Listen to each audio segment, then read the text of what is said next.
Ladies and gentlemen, we return once more for the 13th installment of PvMer Spotlight. And again, we have another joint episode.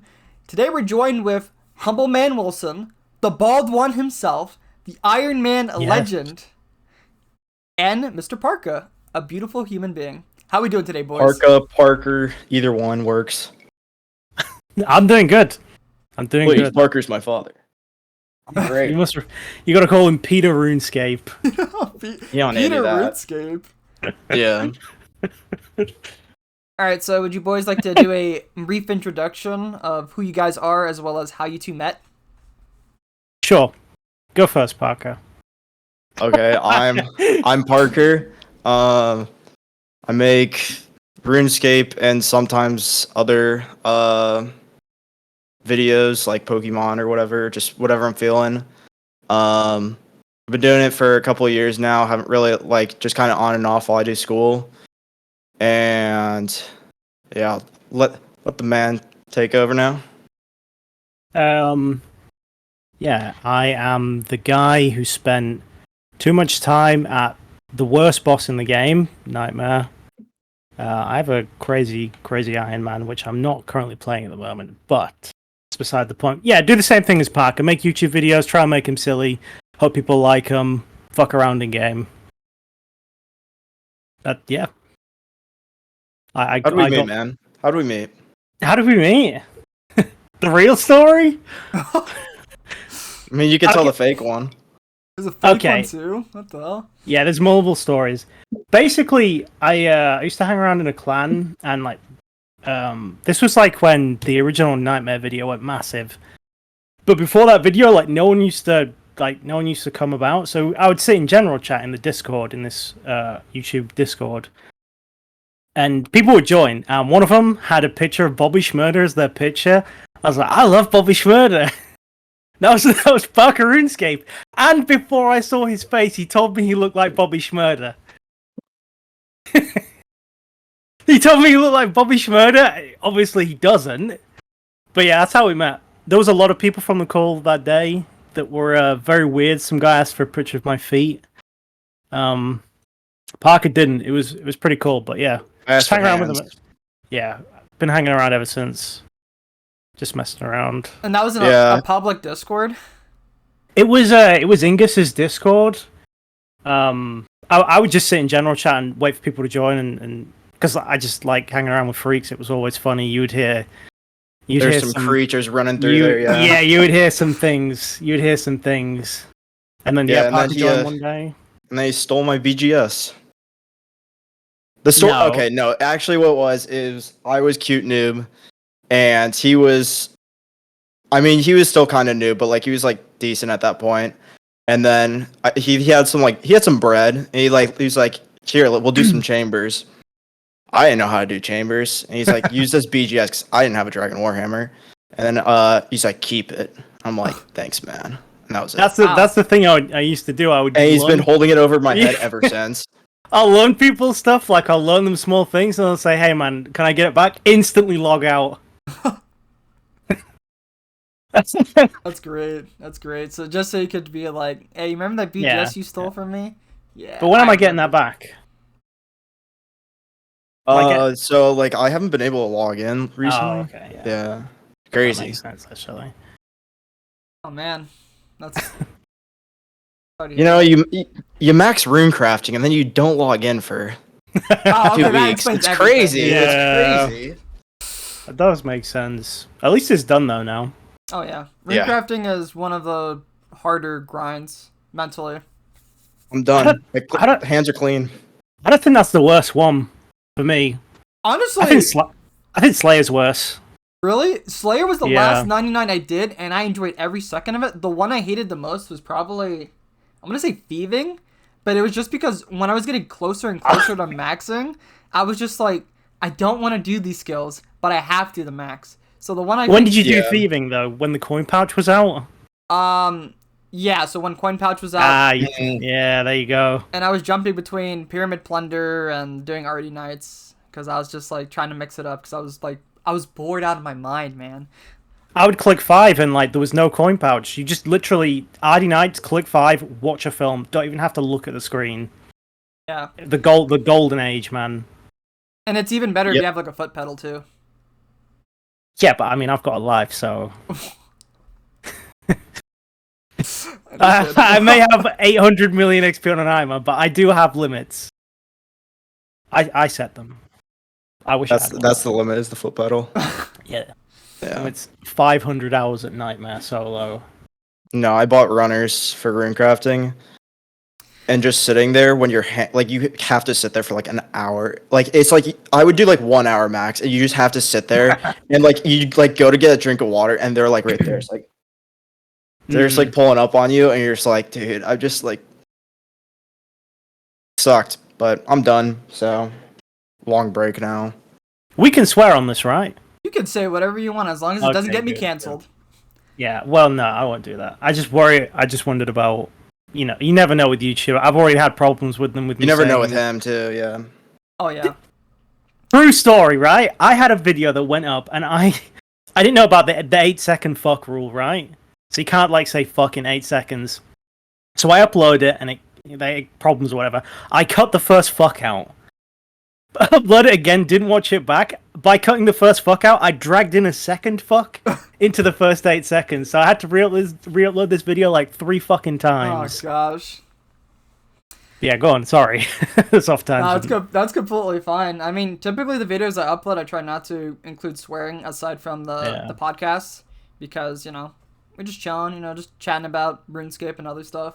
So I don't want to just be like, oh, you can't say these words. No, fuck that. It's my culture. Everyone thinks England's, oh, hello, cheerio.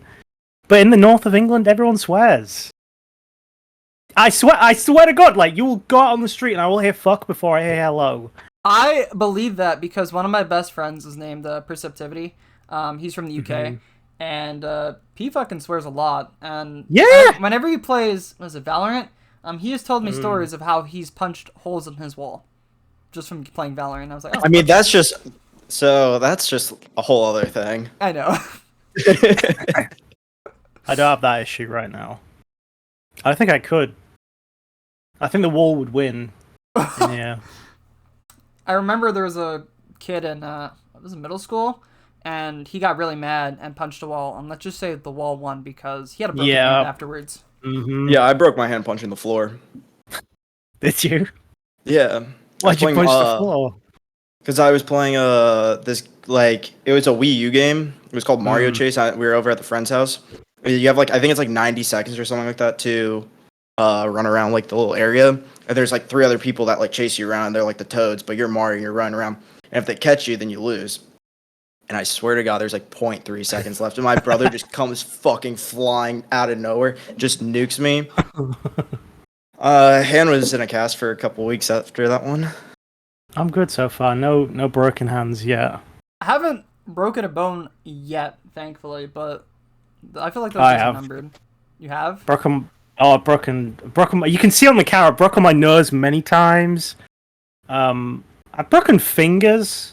I broken like multiple toes. Stuff that you wouldn't really care about. Yeah. I think the nose always looks good because when I see a picture of me when I had a straight nose, I don't know. There's no character. It's a conversation starter, Hey, what Hey do you man, look like? hey man, broke my nose. Or they come, hey man. You want to see how I got this nose? Yeah, exactly. But All no, other than that, I'm good. All right, let's jump on topic then. So let's talk about the appeals of Iron Man versus a main man mode because I'm not an Iron Man player myself. I got my reasons, but I want to hear your guys' reasons as to why you enjoy the game modes that you play. Realistically, Iron Man, the perfect Iron Man mode for me would be kind of like what collection log people do right now, where they just get the items and then you can buy like supplies and stuff. I love getting the items. I hate farming, but I can't play a main account because I know you don't have to play like this, but my mind would make me play like this, where I would have to do the most GP an hour. So I would be like living at places I don't like Nex or Negs, and that's it. And if I play a main account, that's what I do. If I play an Iron Man, like, and I do farming, I at least know when I'm doing it that I'm gonna get something out of it. What the fuck's the point of farming on a main? Oh, woodcutting. Well, there's one use for woodcutting actually, that mut tree. But like, I just don't see the point in all this extra shit unless I get something from it. And at least playing an Iron Man, I get that. The only thing that sucks on it is it takes so long to find out whether you will like Iron Man or not. The amount of people that put like 1,000 hours into the Iron Man to get to like 1,600 total or whatever, and then they find out, oh, I have to keep getting prayer pods. Oh, I have to keep buying blood runes, and then they de-iron. They just pretty much wasted all that time. Is unbelievable. It sucks that it's like that, but I still think Iron Man's better. So this account is like the only account that I've played besides until I made like a hardcore, like, I don't know, like a year ago. RP. Yeah, RP. The penis guzzler. But that was his name. That was his name. That's a good name. That was his name. Penis guzzler. Yeah, I got nuked. But so this was like the only account that I played, so that's why I'm just used to, I started playing before Iron Man 2. So that's why I like main more, just because I put more time into it. That's why I still playing, like I was playing RS3, like when Old School came out, I was like, I have to restart, and everyone's like, you gotta get graceful, or like whatever, and you sit there doing Varrock laps for like hours on end, and I'm like 12 or 13 at the time, and I'm like, I'm not doing this, and then I just logged off, and I played RS3, and then I still didn't do anything, so then I stopped playing for a while. But I tend to agree on some aspects, because like when I played Iron Man, like getting the drop when you get like a not warrior ring, the B ring, like I was stoked. I was stoked. And then, but the thing is here's the worst part. Is because recently I was like, okay, I'm gonna go hard, and I'm gonna get like the trident and like stuff like that. Got my block list all set up, and that's like, and then it's like, oh, you have to go do farming. And it's like, all right, I go tithe farm or whatever because because I don't have enough seeds. And then, okay, I don't have, so I had to be at tithe farm for however many hours, and I had to go master farmers for however many hours just to get enough to get more prayer points so I can like barrage blood velds.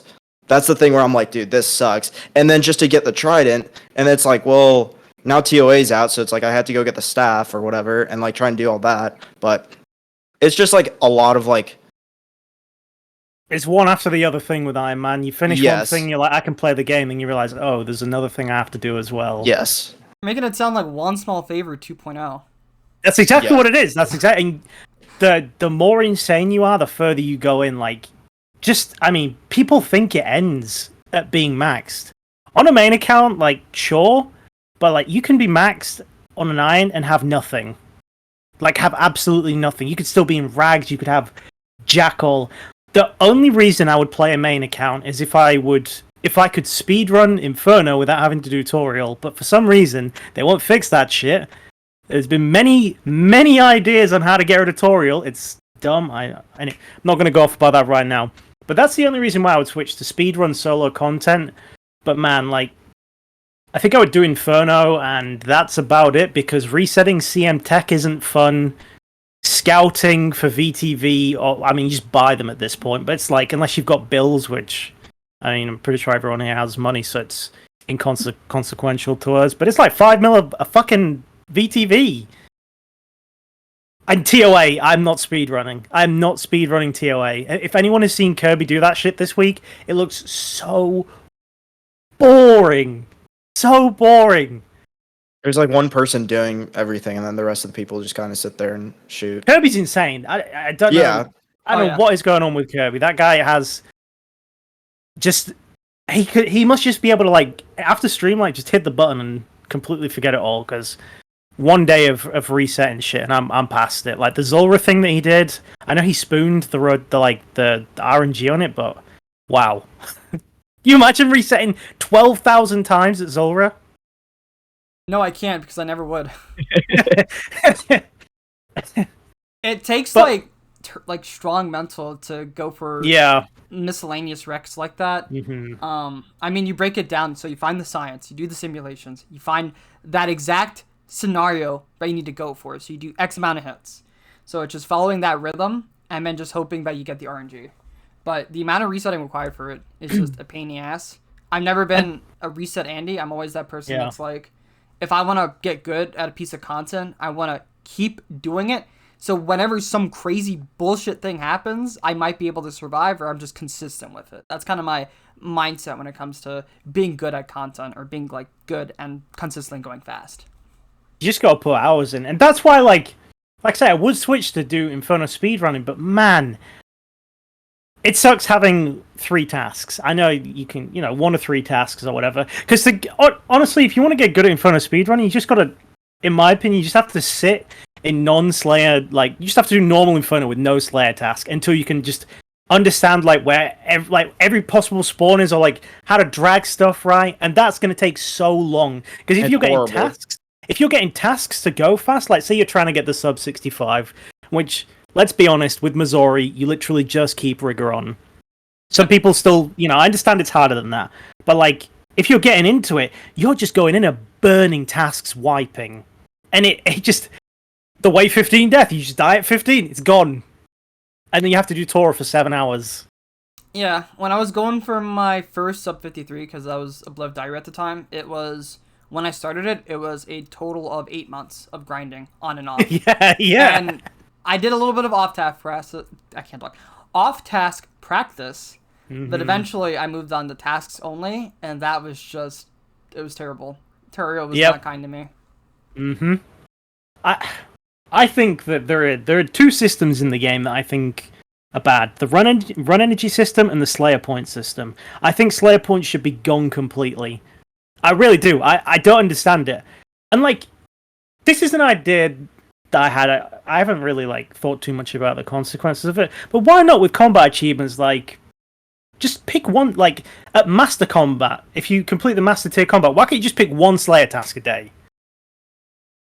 Why not? It's like, okay, so they pick Smoke Devils and they get 50k Slayer. Is that really going to break the game? No. I don't even think it's that much. Or why not just cut this shit out, and the guy who stands where you trade in the cape for the pet, why not just have another option on him where it's like, hey man, I'd like to do a speed run of the Inferno. You get no XP, you get nothing from it, no cape, no nothing, but you get the Slayer helm bonus. Why not just give us that? And not only is it for people like myself, and you'll hear people talk about this as well. Imagine how many more people will get into speedrunning. Think about how fucking big speedrunning is as a category. Imagine how many more people would get into it that you have no idea who they are right now. There's going to be some guy out there who's better than Rastaman or whoever's the world record holder right now in Inferno, but they've just not wanted to do Torah, or they've not cared to look into it. Give them the option to just run it infinite times, and that will just make it explode, and give it to multiple things. Why don't we have that at Chambers? You get no purple, no XP, but you can pick your rotation and just fucking run it over and over again. There's no consequence. It's just times. No, but everyone gets too good, man. That's the problem. That doesn't matter though. Everyone is already at the peak. RuneScape isn't a hard game. If you can tap dance on the floor, you can be a fucking high level RuneScape player. Not wrong. It's a rhythm game, so.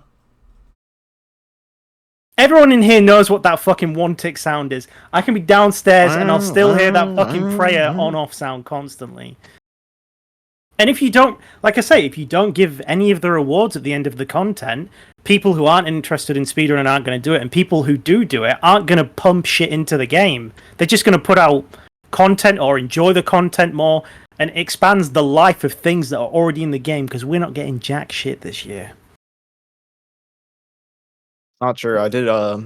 Sorry, we're getting Desert Treasure 2. My mistake. And Forestry Part 2. This year started off so good, man. I was so happy with the wilderness bosses, and then we got nothing. Nothing. So, with that said, I guess we could probably start talking about the hopes for what should have been the hopes for the new prayers, but we could talk about how the new prayers are being shelved instead. All right. Go on, Park. Yeah. I'm going to chill out for a minute. So, him and I, we've discussed this before. Mm-hmm. Yeah. And I know he has other ideas for what the prayers could be. My whole thing is I looked at them. I played with them a little bit. I think like obviously because my whole thing was they exactly said was we're not just going to do a copy and paste of regular spell book or prayer book, whatever. And instead, they took out all the actual interesting prayers because they were too OP. They just scrapped them, and then they just made it same prayer book again, except with like like whatever they tried. They were like, okay, now you're gonna have chip damage. Okay, you don't want chip damage. We won't have chip damage. So then it was just exact or prayer book again, and it was just better everywhere for the most part. And it's just like, well, like no one wants that because like already like it's like, oh, power creep. It's like you can add things where because I think the problem is because power creep, they only add things that are already for the best weapons. It's like the last like how many bosses T-Bow's just best. Like it is like it's like 1.5 bill. It's like hey, they got to think about that, man.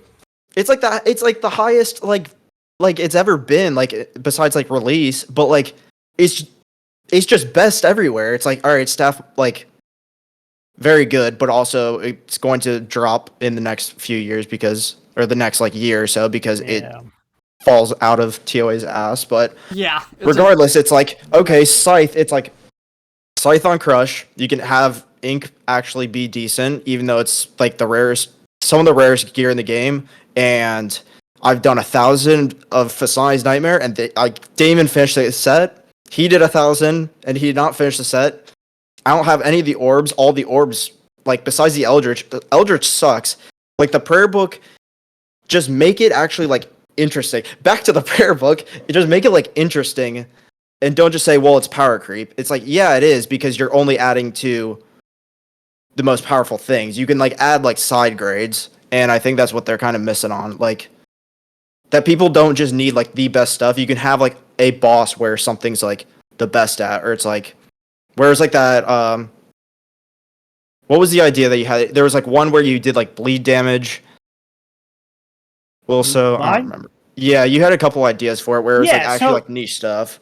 Yeah, so like the bleed one, right? They always just go to healing. They wanted it to fucking heal or some shit. 1% of 1%. Wow. Why not, instead of just like look at it as the aspect of blood, how about when I fucking hit an NPC with that blood prayer, right? Why don't I just make it so that NPC can never regen its health or regen its stats? That makes sense for blood. It just seems like that prayer book, they had no idea what they wanted to fucking do. And the first iteration completely removed anything that was unique about it. And then it just became the normal prayer book 1.0. And they immediately give up. Immediately. I know there was two, but the second iteration was them getting rid of it. And if you're going to scrap it as well, we could have taken some things off there. We've got room on the normal prayer book. We could have taken some cool things. And it's just always just so bad to see. I feel like they do it intentionally. They'll like put out a controversial update, knowing that it'll split the player base. It'll split in between people who love it and people who fucking hate it. There's never an in-between on this shit. And then they'll let us fight over it for months and months and months, and then they will scrap it. And I think they do it so that they don't have to put a real update out. This is some real conspiracy theory shit, I understand. But it's how I feel. It's like, you couldn't think of anything else? And why couldn't we have some of the cool things? Like, I really liked the prayer that when you ate hard food, it was one tick quicker to like get your attack. That would have been so good at Gauntlet. It would have been amazing. It would have been sick for PKing as well, by the way. Getting your spec off one tick before they even expect it. Why can't we just have like some of the prayers off it? Respectfully, fuck augury. Respectfully, fuck augury, dude. I would have loved to have that magic damage spell, magic damage prayer. I know I only gave one max hit with the staff, but I still want it. The other stuff I get, it just wasn't high risk reward, man. Like, what the hell is the point in having this prayer book where if I'm on it, I'm gonna get hit 20 instead of 19? You take 10% damage? So, I'm going to get hit one more. Wow, that's dangerous. Can't have that. The only place that you'd really feel it would honestly be Inferno and Motodile. Those are like the two God places. Wars. That's it. God Wars, yeah. Modal doesn't matter. That thing just fucking melts. Yeah, true. Yeah, I said they could just add like, even if they don't, like they could just add like a rare scroll. Like one, they could just add like a Got a scroll couple where of you read them. it, and then like all the magic all the magic prayers actually have like a damage percent, like, and just scales up throughout the prayer book. They could do that, like from one of the bosses that are like, I don't know, you put all three together and you read it and then you get it. They could do that. They're not going to, because they're gonna make the rings, and the rings, like, they're all insane except, or were they? No, the melee and the The magic one one is fucking cracked for the staff Magic in one's good. TOA. Yeah. Okay. It's going to be really I know fucking strong. it was the warrior one that sucks still, because they did on Slash for some reason. Why don't you put it on the Warhammer so that it can be on that Crush, would've and been then you so can actually get good. accuracy? This is another thing we talked about. Well, like, instead of them just doing dumbass... Alright, as well, I promise that me and Parker are happy people, but we got to let this out. We got to get this out there. Why, instead of them just doing, like, generic, plus 20 slash, right, with the hammer one, right? Why not make a Crush one where it's got like a passive where the accuracy of Crush weapon specs are like 50% more with this ring attached? That's the kind of shit I want to see, instead of, oh yeah, warrior ring plus 20. Oh, so I can use it on P2 Verzik? Maybe? I think even then, the new True Blood ring is just better. Oh yeah, what is it, a 50 now outside? It'll be a 51 or a 50. That'll be cool to see that, to be fair. The other thing that I hate with the sorry, that we're on the topic with the Go off! the axe, it's really annoying because what's going to happen is they're going to make one of the bosses be weak to that axe, and then it's going to be a 1x1, so that way the scythe isn't going to be good enough, and it's fucking annoying. Do you know how because it's insane that fucking axe is, by the way? That axe, dude, that axe, if it's not a 3x3 monster, that axe is better than a scythe. Is it, Have you... would it be good at Dude. Tosani's by chance? No, I don't think so. It's not got... It's got a crush style, but it's like 60 accuracy, so the size probably going to be better. But like on 2x2 monsters, it just fucking dominates the scythe. It is crazy how high that thing can hit, like 80s. The spec on it's kind of whatever, but you just leave it fully charged. Man, that thing rips, and it's got no cost. They just keep guttering the scythe, and it's sad to see, because that weapon, to me, that weapon is the funnest weapon in the game to use.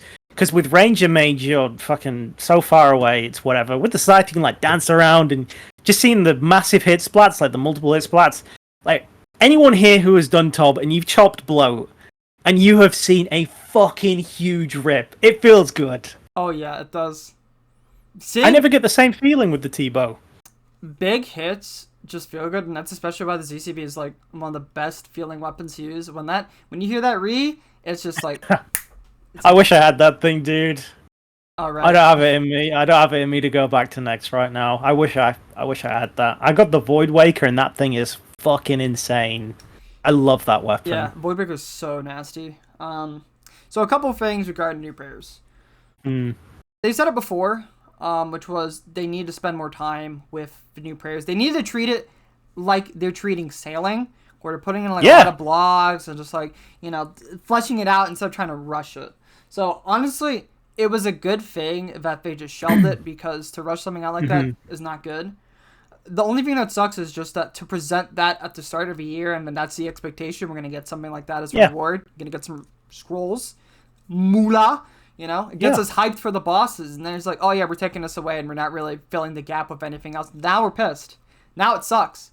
And again, there were some cool prayers that they could have converted to prayer scrolls, and they could have added that to the main prayer book. Like Gambit was a really cool prayer. Yeah, Gambit, that thing was amazing. Yeah, I don't know why they removed it. I know Gnome has spoken about it many times. He was pissed off when they took out Gambit and replaced it with the other one. Don't get me wrong, it's still good, because, just to be able to hit Tecton a little bit more feels nice, but I felt like Gambit would have been a lot better to have. That's just my opinion. But yeah, I kind of wish that they could have just salvaged a bit from it before just saying this is going on the shelf. I do kind of have hope that in the future we might see new prayers. There was like an idea on Reddit where they're like, okay, instead of a new prayer book, instead you get to like pick like god alignments or something. And with those be alignments, cool. with those alignments, you would have like a set of 4 prayers that would do something different. Like Saradomin seemed like the tanky one, Zami seemed like the offensive one. But as we know in this game, if we have offense, everyone's gonna go to offense. The only time you're gonna go for defense is on that niche scenario. You're gonna be tanking. Like, It's on the ult. yeah, on the ults. So I think it's just hard because in this game it's just DPS rules all. It would be nice to see something like having more role-based stuff in the game where, okay, maybe this person they run debuffs, and this is not stacking debuffs, so you only need the one person on it, but it's a debuff like no other, where it just like shaves off X defense, and then everyone can just start hitting the bitch. Maybe it's like an invisible level or something. That would be cool, because the game would benefit so much from having role-based stuff. I know it's kind of hard to integrate like a healer role, but having like debuffers and like tanks and stuff like that, we need more of that. And you could put tanks in this game so easily. You could make content for tanks so easily. Healers would be hard, but tanks would be. We already have an armor set that's good for it. You could easily put tanks in, and they kind of toyed with the idea with Nightmare. And I know it's just like a really easy, like, oh, it just focuses this person, and they do the kind of the same with Nex, but then they never expand on it. And it's the same with the Prayer Book. Like, I didn't want it to come out this year. I didn't expect it to. I know it was going to come out with DT2, but when I saw the first iteration, there's no way this shit comes out. But it just sucks that they just can't get past. I don't know what they're reading in terms of like advice. Like, who are they? Just like, what comments are they looking at when they make this shit? Or when they design this stuff? Are they really taking in people who know what they're fucking talking about? Or are they just reading Jimbo says it's too good, have to get rid of it, can't have green prayer book in game, bad for game? He doesn't mean actually Jimbo, by the way. He's just not using that's a placeholder. I love Jimmy. He was there for my no set Zuck. He was there for it. Yeah, he's a cool dude. That'll blow I hope he's doing well. Yeah, I hope he's doing well. But it just sucks that they really do lack foresight, and I don't like being this fucking negative Andy about it, and I'm not. I think the game's in a really good spot, but you do see it when you're in this like at the end of the game and you start hanging around with people that are at the end of the game. It's such doom and gloom, man. Everyone's just not everyone, like a lot of people are so negative about it, and I just wanted a bit of fucking happiness, like, and that's what I saw with some people like that I hang around with. They were like excited for this fucking prayer book because it's going to change everything. I was hyped as fuck, man. I was coding up simulations, seeing like, okay, what's the odds of like killing Vasa and Tecton and other stuff, and I had like this whole idea of what I'm gonna call the what was it? It was the theorem. The Vasa one-shot theorem. In a 7-man, you could easily one-shot Vasa with just Venge damage and ZCB specs. That'd be so sick. That's so sick. Yeah, and I think with Rebuke, it would have made it easier. You can still do it, but the requirement is, I think everyone needs to be combat 118, because that scales down all the NPCs' HPs, assuming everyone's 118. One person's higher, it's going to go off of their level. Yep. Yeah, I think they could very much benefit from having at least some type of backup idea. Be like, hey, if you guys don't like this, we can do this instead. Like, you can look at like Nex. It's like, imagine if Virtus came from Nex. Nobody would have gone there. Nobody would be there. And it's like, okay. Right, and then it's the only reason why there's a backup there is because it's just recycled content. Yep. Because everyone's like, well, Torva's cooler. And it's like, okay, yeah, it is. It's like way cooler. And then it's like, you can just say like, hey, if you guys don't like these prayers, what about this or this as a backup in case this doesn't pass? But instead, it's like, no, you just get less stuff, and then you're just kind of screwed. Like, it's like, okay, well, we vote no. So, like, it's either you either get like something shitty that you don't want, or you get nothing. And Virtus sucks now, by the way. I'm going to put it out there. I don't care whether it's in between Ancestral or Arims. It's like, how does that excite? Make it 30 defense. It probably excites a lot of people now, just because Ancestral is so expensive. It's like, oh, I can get Virtus after Arims instead of, oh, I have to wait until I have 50 million for the Ancestral hat. I wonder what the average bank value is of, like, you know, the like medium player, like the 1700 total player. Like, how much money do they have? I bet it's a lot higher now. Yeah, after TOA, Nex, at least. Yeah, Nex and TOA. Yeah. I mean, with the Fang, you just poop. You think like 300 mil? Probably like that. But like Ancestral's a long way away, so maybe like Virtus is exciting. It looks interesting. It looks very interesting. I don't know. I have like a bad taste in my mouth because, you know, as a pre-EOC player, Virtus was like the end game mage armor, and I was like, now, yeah, but now it's like it's not the end game armor. It's ancestral. Instead, we're using it as that bridge, and it's like, what the fuck? Why are they doing? Would you have liked the combination, like you break down ancestral and put it on Virtus? What did you think about that? I would have liked that a lot if they made it better. And then you use Ancestral. Like, maybe it's just the Missouri thing again, where it's like, okay, it's okay without Ancestral. You add an Ancestral, boom, it's fucking tons better. I would have liked that. What if it's just tankier? That's fine. Yeah, I would argue that would just be because, like, I think it's getting to a point, at least with the staff, where it's like, if you add something that's like 1% better, like it's just like I don't even know, like I don't know numbers, but I'm not a numbers guy, but it's just gonna be so much better, and I think. Because it's like they made the mistake with the T-bow where there's like, well, if we roll it off magic, then it's like, it'll just be good. But the thing is it's good everywhere.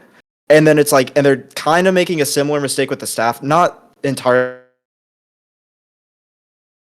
Oh, no. What happened to my net? There's no... When you go from like a blowpipe or a bowfer to the T-bow, you're like, wow, this is cool, man. When you go from Speaking from experience, from someone who did 500s with a Sang staff, when you go from a Sang staff on Akka in a 500 to a fucking Shadow, it's not even comparable. It is so big, the gap.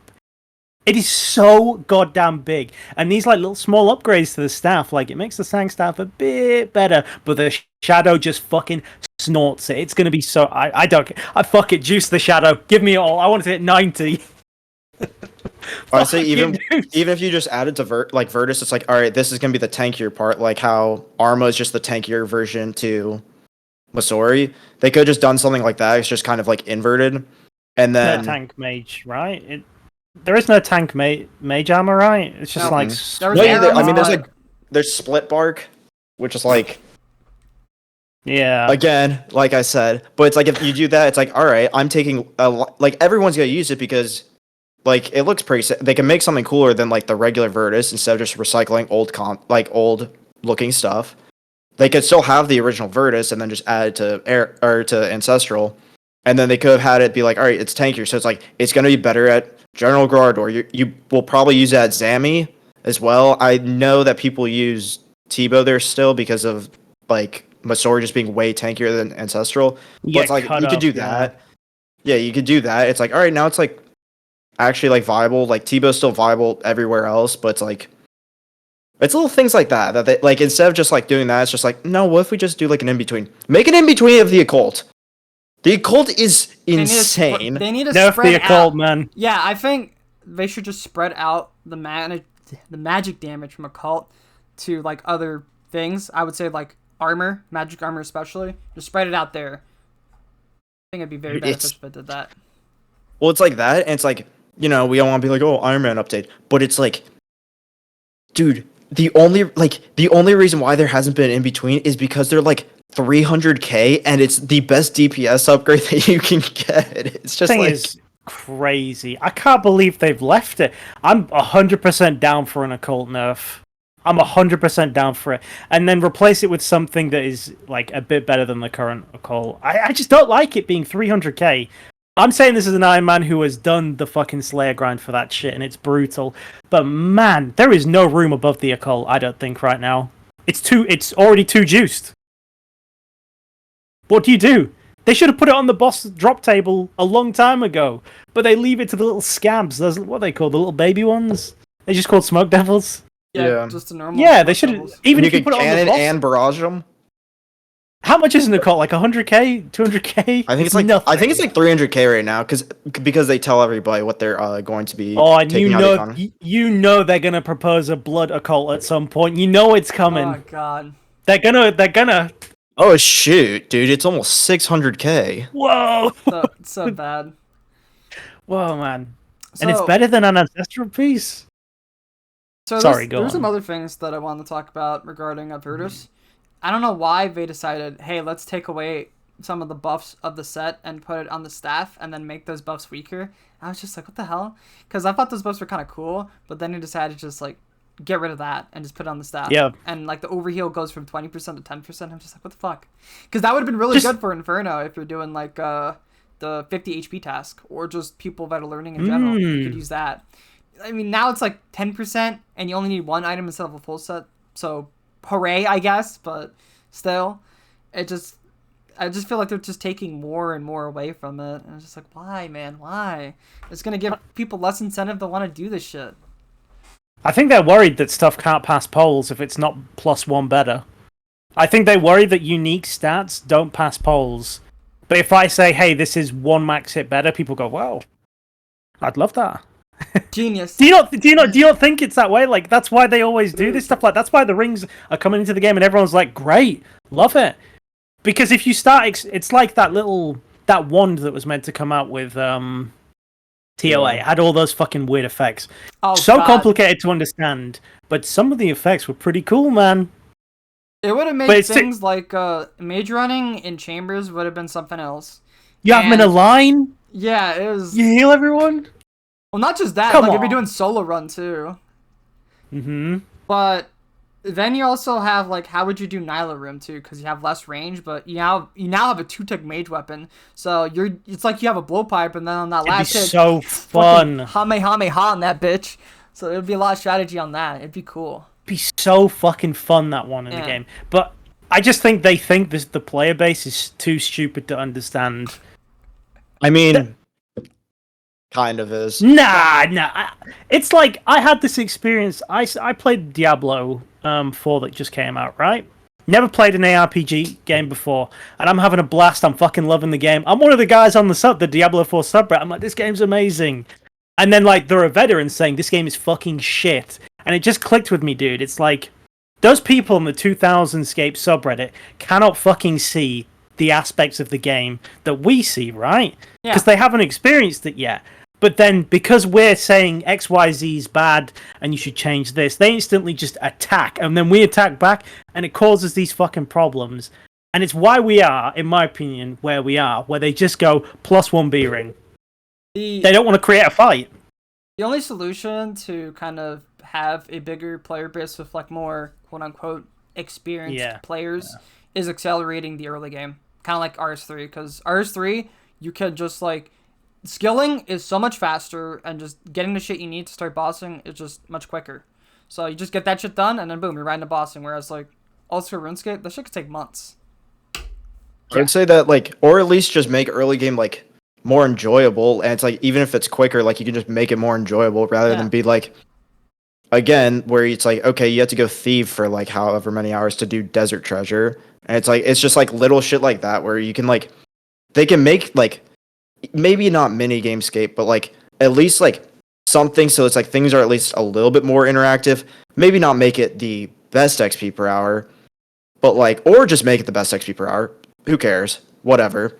Like, regardless, it's one of those things where it's like, you can speed things up, but you can also like make it more fun. And then it's like an actual game where it's like, there's stuff that's like fun. Like at like the start of Pokemon, like you have fun throughout it and you're still like leveling up.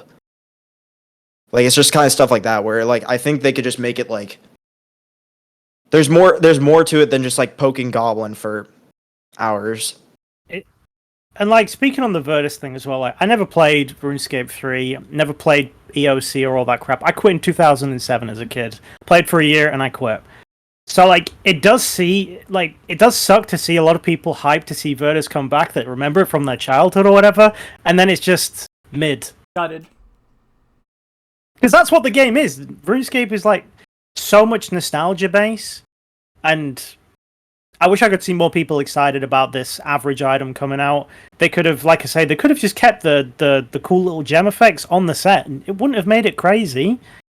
It really wouldn't have. Maybe in PKing there would have been a couple of things with like healing that could have been a problem, like stopping people from. Wasn't one of them like stopping people from healing? Yeah, I think it would have been overlap with the staff, the Zuriel staff and BH. Yeah, that would have been an issue, but you could balance around that easily. If you're gonna do it with shit like the Fang, fuck it. Why can't I have two different effects in PvP and PvM? I don't like the idea that you can't do that. If you explain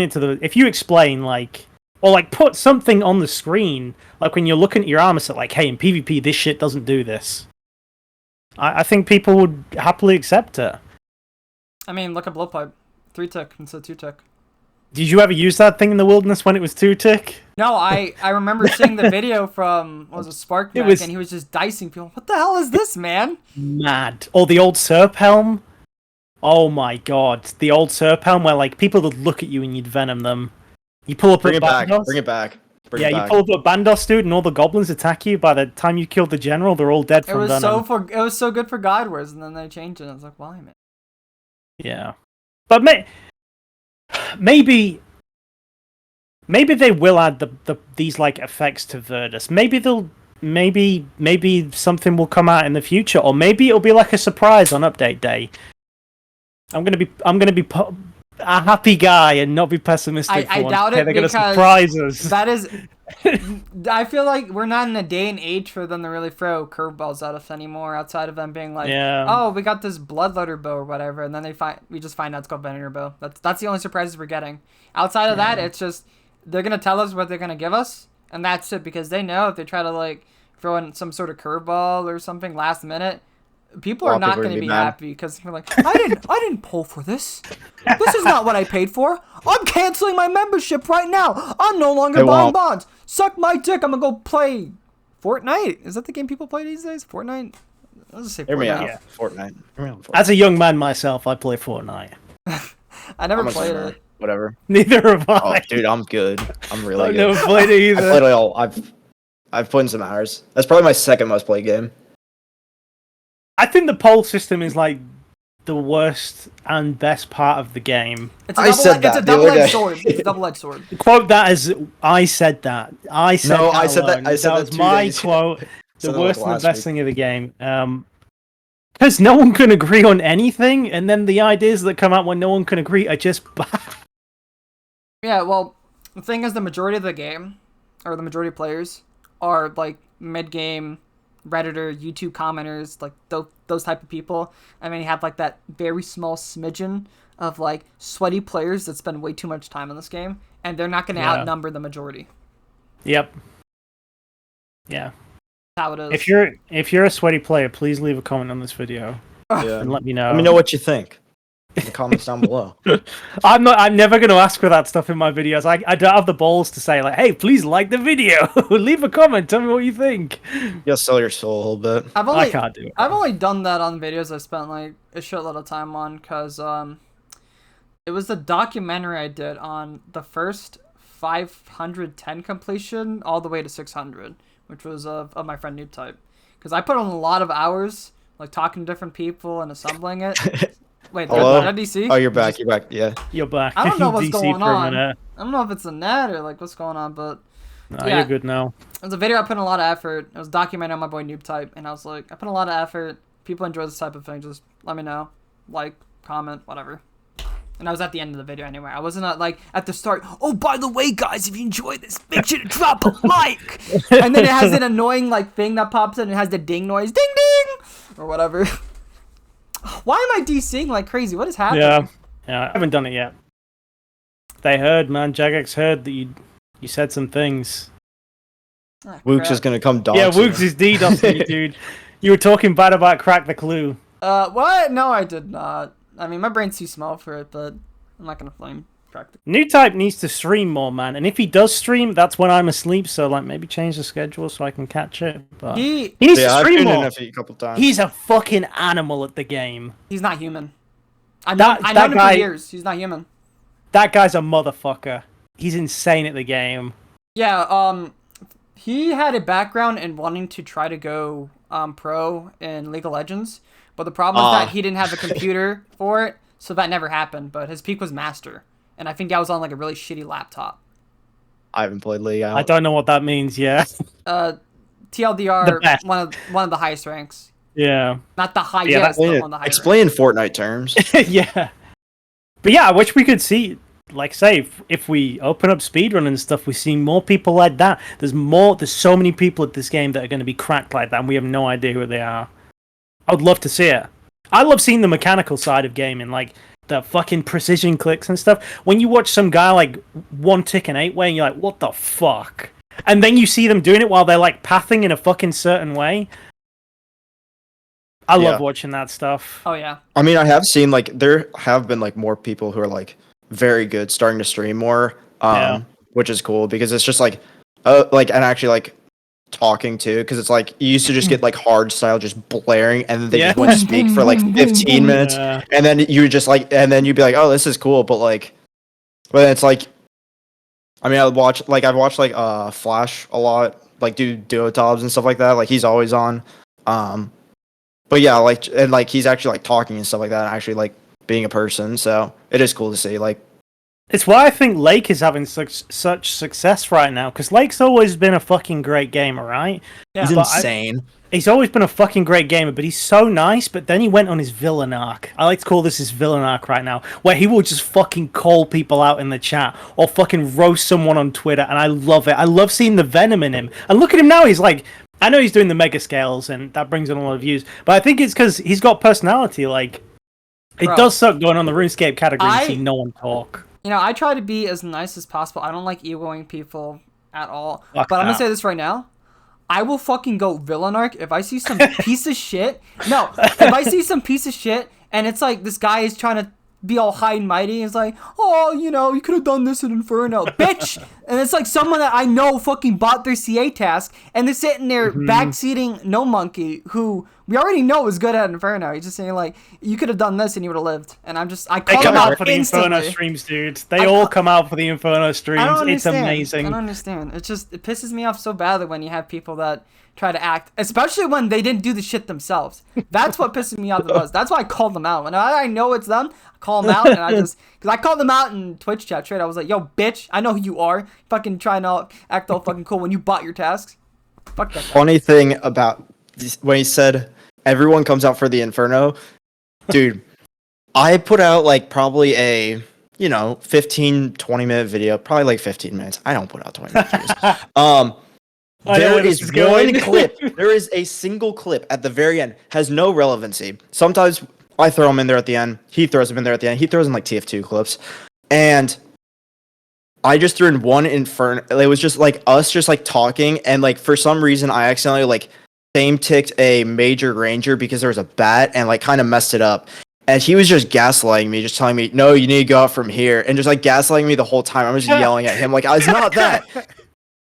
That's probably like a 25-second clip at the very end of the video. That is what I got the most comments about. And everybody, but the thing is, so we'll have a small leak here. So all of our friends will just gaslight YouTube commenters on our videos. Insanely hard, just like saying the most insane stuff, just being like, dude, what are you talking about? The Fang is way better than the Scythe. Like saying stuff like that to the point, and people will just like lose their minds. But you know what? Get interactions on the video, so that's the way you get interactions. It gets interactions. You create crazy conversations, just making things up. I don't know. I feel like with YouTube, it has that kind of feel of like reading Reddit. When you go in for YouTube comments, it literally feels like they're like the same people. The only time where it's just like kind of chill is when you're talking to people in like Twitch chat. Those guys are cool. For the most part, I'd say like, people are usually cool. You can have conversations with them. YouTube people and Redditors, I don't know about that. It's just before you made a YouTube account, have you ever left a YouTube comment? I didn't. No. Not a single time. They're a different breed, man. Why do people leave YouTube comments? Leave a YouTube comment. Let me know why. I've never had the inclination, unless it's someone I know. I never left a comment, and then you just get some demons out there in the comment section. Some guy was going off like crazy on one of my videos, just about nothing. I'm not kidding. It must have been a 5,000 word essay. This is not even an exaggeration, because in my title I call it the journey of a man. And he said I wasn't being inclusive by putting man in the title. It's you just gotta use your name, man. That's what I do. It's a journey about me, dude. It was like a 5,000 word essay. I'm like, sorry, man. I've lost. We're all very faith in inclusive here, by the humanity. way. Yeah. I'm very inclusive. Let me just set the record straight. Him, I don't know about that. I That's don't up to know, you guys. I Leave a love comment. Let me know what you think. If he's inclusive. I love men. You love I love Parkuh. all men. Yeah. Would you go gay for him? I would. You know what? No. If it was, no. I know his yeah, mom. no, It's not fair. It wouldn't be cool. no, that'd be Yeah, weird. be rude. Anyway, what was the next topic? Yeah, what are we talking about? What were we talking about? We can probably skip ahead a little bit and talk about I might go back to some older questions, but we can talk about cool cinematics and thumbnails that you see in like YouTube videos. 'Cause I thought that was a pretty neat topic to talk about. That's a rabbit hole. If you, as someone who, I'm going to speak for Parker as well, as someone who has started doing Blender work this like past couple years or this year for me, man, it's like a blessing and a curse, because if you include it in a couple of videos and people start to expect it, it is so much work to make like animations. Especially recently, like I just bought a new graphics card so stuff renders quicker. One of the scenes in my animation where, I don't know if you've seen it, it's the next one and I'm like fighting next and I kick it down a hole or whatever. There's a panning out shot where I just go up, it's like a 15-second clip. That shit took like 25 hours to render, just that scene. Oh my god. Stuff like that adds up so quick. And then forget about making it and thinking like, oh, you think stuff exports normally out of RuneScape? Nope. Like, Got a lot easier. it's got a lot way easier. easier. But like, say for example, a fire cape. You think, oh, you just rip that out of the game cache and it looks perfect in Blender. Nope, no texture on it, no animation. You got to make all that shit. There's no emission on it, so it doesn't glow. You have to design everything. And when it comes to ripping out RuneScape models, until recently, Jagex have just changed their like animation system. So like TOA onwards is all like rigged. So, you know, they've got a skeleton or whatever. Before that, the thing that you use to rip the models out of the game, the animations, it's all keyframed. So, like, what that means is, like, say if I'm like this, frame 1, frame 2, I've got my arm down. There's no skeleton in the model. They've moved the entire arm down. That stuff takes so long to do. And then, you know, it's hard to keep that expectation up. It's why I always feel a bit weird about the animations. Like, I don't want to include them every video because then people want it, and it's like, damn, dude, I could put a video out in 2 weeks or 2 months because of this shit. Parker knows exactly what I'm on about, man. Yeah, I don't. So I think I've done probably like, I don't even know how many like Blender renders I've done. I haven't done a ton, but I only use it for thumbnails just because. Yeah. Like my Blender, I don't know if it's like everyone, but like it would be like it's up for like 2 seconds and just crashes immediately, and then I just get pissed off and I walk away. I do some editing just on like Premiere and stuff like that, just like when I'm kind of bored and just like this will be fun. But I also think because there are so many like insanely talented people like in like the animation and stuff like that, where it's like, one, I'm not keeping up with that. Like if you watch like Coxie's videos, like I know Pack does a lot of editing. I think Hootie does as well. And you know, they're just like doing like some like just like some insanely like talented stuff where it's like they like light up red and that's like that, and it's like a movie, and it's like one of those things where it's like, I'm not gonna like, not saying to them, but like just in general, like they could spend their time way better on like stuff that like would get them way more money. There's so many people who are just like, I don't want to say wasting their time, but like they have so much talent to the point where like they could be doing stuff for like movies and stuff like that instead of RuneScape. That stuff is like they're doing it because they're friends with each other. Yeah, like I don't know, like I'm not saying like, oh, he doesn't pay him, but it's more just like you can make a lot more for a lot less. Yeah, like there's so many talented people, and there's like getting kind of, I'm not saying they're getting hosed, but like because they know what they're getting themselves into. But yeah, it's like one of those things where it's like I'm probably not gonna keep up with it. And like probably eventually want to do something other than RuneScape. So it's like I would like want to just not be like, oh, the guy who does animations, oh, the guy who does this, like make funny videos, maybe like some decent quality, like, oh, but I can translate that over to like other games as well. So that way I don't have to just be locked into one game. It's exactly what I'm trying to get away from. I do not want to be known as the guy who has animations on his videos. No fucking thank you. No way. No way. If anyone wants to know about the process of like ripping animations and doing stuff in Blender. The guy on YouTube, what's his name? The Skull, the Skull. OSRS. Just look up his YouTube video. Give you a bunch of things you can go from there. You can get as creative as you want with it. Blender is completely free, but I'm telling you, you will lose control of your life. I love donut. Yeah, make your donut and show me what it looks like. I love doing Blender stuff. I really do. But man, I fucking hate thumbnails.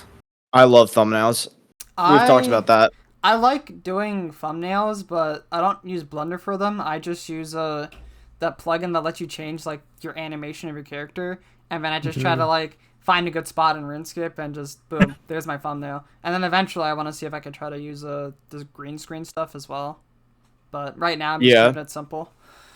Man, the thumbnails go deep as well. Yeah, they go hella deep, and then it's like, you want to go it looks nice, it looks cool, they'll get clicks route, or do you want to go the red arrow here, OMG, this is OP, 1 mil to 10 mil type shit? It's just the red arrow has worked for me.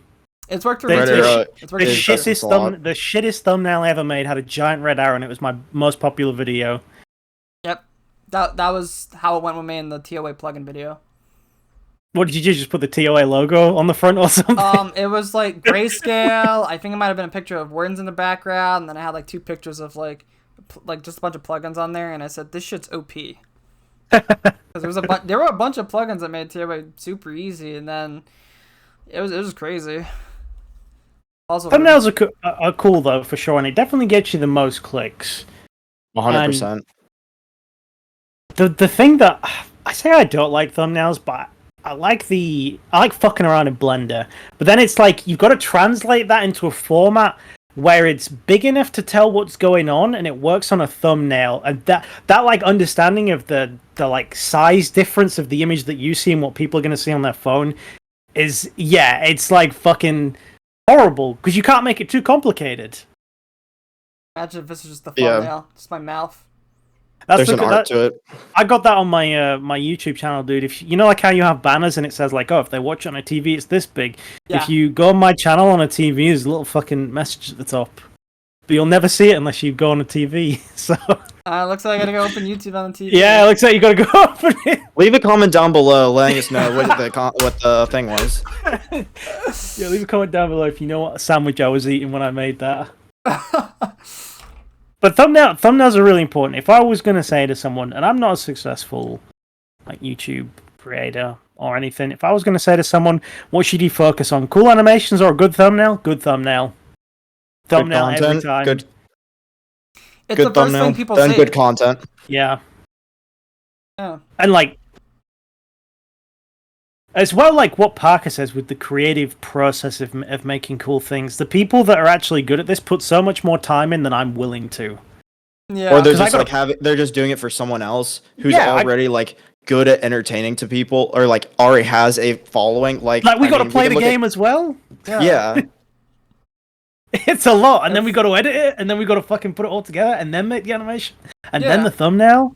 Because I remember the whole process of when NoobType was making his. I know it sounds like I'm sucking NoobType's dick, but it's just because I was there for most of the process when he came to make. Yeah, fuck it, dude. Yeah, he's good at the game. I'm sucking his dick. He's good at the game. You might as well suck his dick. There's nothing wrong with that. He's your friend. You can suck his dick. But it also helps that I was there for the whole process, because he'd be like, "Let me show you something. What do you think of this?" And it took him hours and hours and hours of him just like doing shit. And then, like, talking to people, how does this look? And then after that, he has to make the thumbnail, so he comes to me, and my fucking budget ass, and then I go to him for advice, because he's actually got a really good eye when it comes to the thumbnail. So I'm like, how does this look? And he's like, change it. I'm like, okay, I'll change it. And it's just, like, back and forth. It's a whole fucking process when it comes to making these cool-ass fucking cinematics. Like a fucking movie. It's a fucking movie. A pain in the ass. It's a giant pain in the ass if you're not just, like, insane. Like, you just have to put a ton of time into like actually being good at it, and I am not making enough money off of this to be where I'm like, because I'm already playing the game. I play the game enough, like, and it's one of those things where it's like, I mean, it's not like I'm making enough money for the time that I've put into the game by any stretch. By any stretch. But it's one of those. We can say the numbers, dude. It's like you on like a 5,000 view video, $30. I made Depending on the $100 length, from everything YouTube else. so Yeah. far. It depends, but like, yeah, it's one of those things where it's like you're not making anywhere near. Nothing. Yeah, I can buy Absolutely myself. nothing. I can buy myself lunch like once a week or so, like from doing all this, and it's like, obviously that's not the same amount of time that like I'd be putting into the game. Which probably the only reason why I feel all right about playing the game this much is because I make videos and stuff like that. Because I'm That's like, how oh, I I'm actually justify it. because it's like it's me and my brain being like, yeah, I'm building something here, and it's like if I put out a Pokemon video, it'll get like 40 views or like a like whatever in the game. But like regardless, it's one of those things where. Where was I going? Oh yeah, like just like animations and everything else, it's just going to take like it's just like way more time, and it's probably not going to look as good as everybody else's too. So it's like I don't want to say why try, but it's more of like I could find other places where I can make up for like quality or at least like something that like I enjoy doing more than just animating. Could have my own thing that isn't animation that motherfuckers can do better than me. It's pretty much the direction that I go in, and I make the animations when I want to, and it's fun. I'm never going to be the Scald. I'm never going to be Pack or whoever else edit these things. I don't want to be them. They got their own lane. And I think that's like... I know we're talking about thumbnails and Blender, but it's like content creation in general. You think it's a piece of piss? You think clicking go live and talking for 5 hours? No problem. Do it one time, and I guarantee at the end of the 5 hours, you are going to be fucking dead. It's such a mental drain. And then if you're making videos on top of that, you are just a zombie. You're just doomed. I say bring back shitty quality RuneScape videos. Maybe not shitty, but like low effort. Like you look at the boat man. Look at Bodhi. Bodhi will he will literally just do he will have his live stream open, he has Camtasia open. I asked him what program and he said Camtasia, not directly in his Twitch chat. I'm not friends with him. And he said he was just like, yeah, I just leave it open and you just click record or you have your replay buffer or whatever. And you just throw everything together or you edit in Camtasia and you just upload it. And he has his thumbnail, he puts in all caps. Mind you, he's the most popular creator for ever. But like, regardless, it's one of those things where it's like, it's not like it's this insane quality video, but like, it's simple. It's just him playing. It's him playing, videos. having fun, and that's what everybody wants. And it's just like the energy, like it's just like it's really good. So that's why I think the energy, man. It's yeah. definitely the energy, for sure. Him screaming about getting an abyssal die or whatever. It's because he's established, though. Like I think for us, like we're all around the same point. You've got to have something that makes you fucking stand out. And that's where the thumbnails and animations do really make a big difference. Beyond just the personality. The personality keeps them around, you know? Yeah, I think my reputation right now is that guy that screams and wears a police uniform and kills people in 416. The rat outfit as well. Yeah, the rat outfit. Fuck that outfit, dude. That must be so warm. It is. I remember when I did the first stream with it, I literally had to take it off because I felt like I was going to have a heat stroke. So I took like a 1 hour break and then I went back in the suit. So like from that point forward, I was like, okay, so I know for a fact I'm going to only keep this on for like X amount of minutes so I don't die. But that's actually but it's like a creative idea too. Like, sorry to cut you off, but just real quick, like, that's just like a creative idea where it's like actually something fun and funny. And I think a lot of RuneScape videos kind of miss that. And I don't even know, like, there's a few people who do it, like Jimmy does that, the prop hunt and stuff like that. Like, if there's more like creative stuff like that rather than just like snowflake, weird UIM, tile locked, whatever, and there was just more fun, like, hey, we're gonna do this, I think the game would be a lot more popular. No more Pain Olympics, man. Let's have fun. I thought this video was gonna like do so well, and it was me playing the game and doing like endgame PvM blindfolded, where I had someone just telling me where to move my mouse and I would just click. But it didn't do that well. I was really sad. It does suck when this is another thing with the animations as well. It fucking sucks if you're like, this is a banger, dude. I put 100 hours into this animation. Yeah. It's 2 minutes long, and then no one fucking watches it. But that is something you just have to accept. If you go live and no one fucking talks in the chat, you just talk. You just fucking talk to yourself. When you post a YouTube video, you get no fucking views, no comments. It's brutal. It's fucking is. brutal. You can't look at the numbers. You just can't. At least I think you It's- can't. I love looking at the numbers, and I love feeling horrible about myself. I did it can't today. look at them. I can't look at them. I did it today. I felt terrible. Yeah, But my chat is filled with a lot of lurkers, so sometimes there's just this state of silence, and I think that silence is like okay sometimes, because I don't know, it's just like sometimes I'll try to start conversation, but like so You're good at it. You're good at it. I'm one of the lurkers. I'm one of the Yeah. boys that sits in there and doesn't talk. You're good at keeping it going. I try my best. It's easy to do when I'm doing something like Inferno, and then like a bad wave Yeah. happens, and I'm just like, okay, my ass cheeks just got fucking devastated. What the fuck? But if you it's get like a Keck W or something. You're like, Yeah. nice. yeah, it's either easy when I have people at VC with me, or if chat's active, which sometimes yesterday was really active, and I was like really happy because I just like talking to people. I think I'm doing a better job now because I will try to start convo. I was like, how's the weather? I know that's a fucking stupid way of doing it, but Oh I'm trying man, to I do bet that got the chat going. Some people They respond. start to that, asking the most insane questions that you can possibly think of. It's like, where do you guys think we go when we die? And just be like deadpan about while you're doing Inferno or something. So like that's how people will be like, whoa. See, I Who's don't know. this? I don't know if I want to ask that because I'll be real right now. I've had panic attacks just thinking about that type of thing. Really? Yeah, like this is. I've never actually. Who's gonna admitted kill this. you? You alright? You being stalked by someone? No, not like that. Just in the sense of like, where do we go when we die? That type of stuff. That is actually like put me in states of panic right before bed. Sometimes I just like think about it's like I'm still young, 25 years old, but just that thought of just You guys are old. yeah. I'm gonna say, old man. You're an old Booming, man, I'm dude. booming. But yeah, I don't know. It's just that's always been something that's kind of sketched me out. I feel like I'm probably. I know that's always something people don't want to think about, like what happens when they die. But in my case, I have it worse, and it sucks. Are you like super religious, or what's your belief in it? What do you think happens if you This is where want we're to say? going. Fuck it! We're doing a pod. We're doing it live. I'm gonna ask him some stuff. I'm Roman Catholic, Okay. but as with every human being, sometimes we have our doubts. Yeah, sure. Sure. It's not a religious talk show. No. I just wanted to know. Like you gotta get to know people beyond just wearing a police outfit or a rat suit. And I honestly respect everyone for like whatever beliefs they have. I've had like a couple of friends or people who I've been interested in. Except.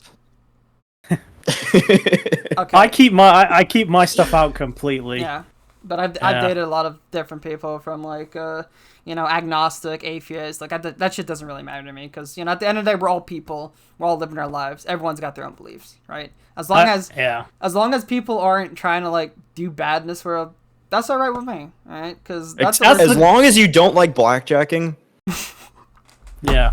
then we're You good. cool with them? yeah. Yeah. That shit hurts my wrist.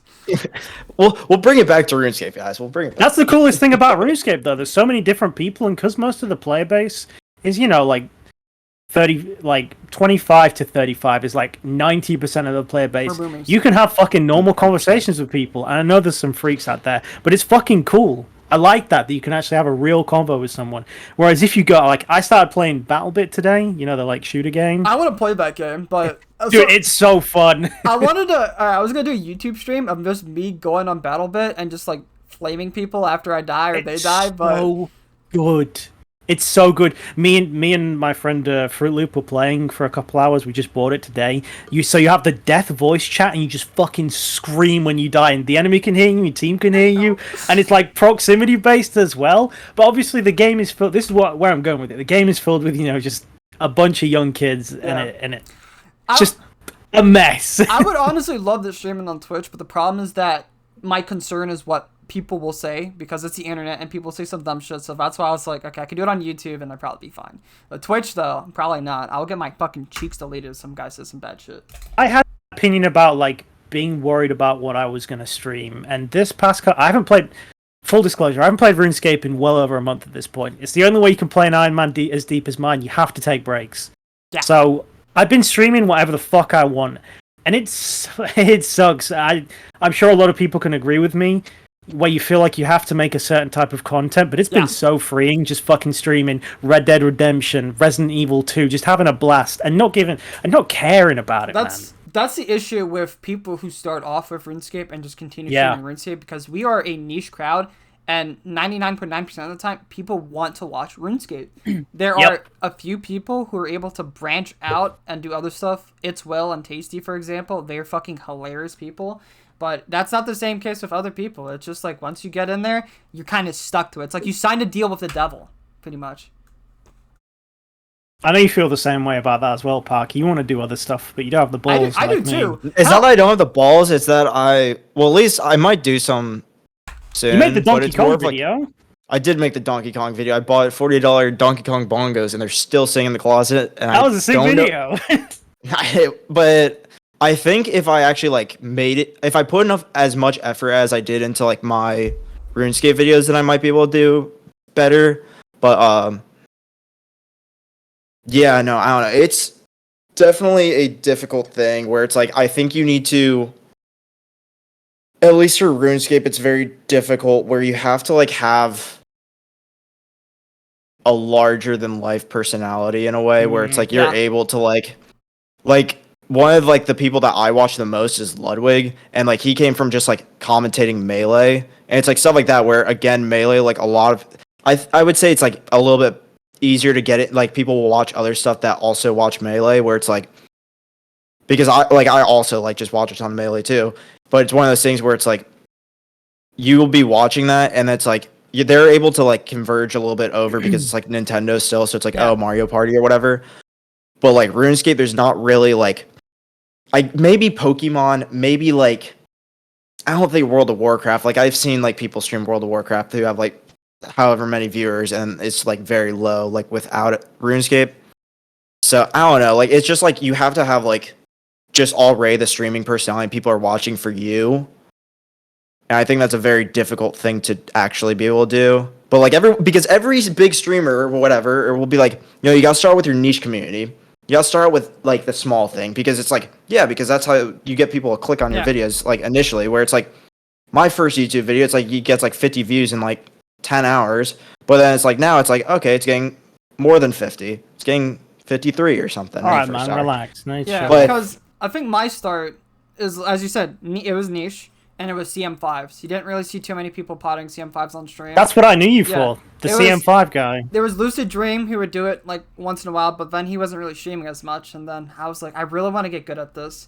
And I asked my friend Kirby, because I've known Kirby for years. Me and him used to be in the same social client, and he agreed to it. So he basically helped me make a name for myself at the start. And I was really happy. But eventually I moved away from just CM5s because I wanted to do other stuff. I still love CM5s to hell, but there's other things to do in the game. There's other Max F content I want to do. There's like the Oblivion Diary I want to go for at some point, and I did get it before the... And there'll always be new things to do. So, yeah. Like, that can be, like... But again, just, like, Oblivion Diary or something like just, like, stuff like that where it's, like, challenges like that. It's, like, that's an easy YouTube series. Be like, okay, like, this is what we have to do, and, like, not do it, like, because a lot of people have done, like, combat achievements and, like, Grandmaster, like, and I think a lot of people still eat it up, but I think there's, like, I don't know, there's probably a better way of, like, being able to, like, do, like, not a tutorial, but, like, kind of, like, explaining it a bit more. Like, I look at, like, Coxie's videos where he's like, he does a good hey, job. this is how you do max efficiency Callisto, and then this, like, for the best way to get the pet, and then you, like, and then it's like, all right, here's a mid-level, but, like, it's still, like, similar method or whatever. Like, it's, like, stuff like that where it's, like, okay, you have, like, your alt or whatever, but it's, like, you can just do it without an alt or something. Like, just something like that where I think there's, like, a lot of, like, room for teaching people how to be better at the game without just being like, this is how you one-tick flick. It's, like, well, you could be, like, this is where you go from here, like, this is when you step out, like, if a ranger is on you here in Inferno, and then, like, you want the major to see you now, and the major will see you now, like, that, I think even just something like that, besides just being, like, thrown into, like, I don't know, like, We Do Raids Discord, like, there's, like, a lot of ways that, like, you can kind of, like, teach people how to be better, and then it's, like, and I also think that kind of will eliminate a little bit of, like, oh, toxic top player. Yeah, like, show because the it's like applications of the things that you can actually do. Yeah, be like, look, it's not that hard to do this. It's not that hard to run Mage Hand, which even though I'm not great at it, but whatever. But it took you like what 30 minutes to learn the timing just for running Mage Hand. Forget melee hand. Couple runs. Time and practice.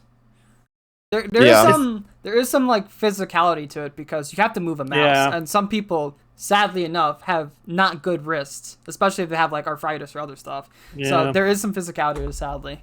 But yeah, but I think the vast majority of people are just like they're just going to like say like, oh well, I like this, but it's like it's not like actually. It's just more of like you're upset because you're bad, and I think this game is also like.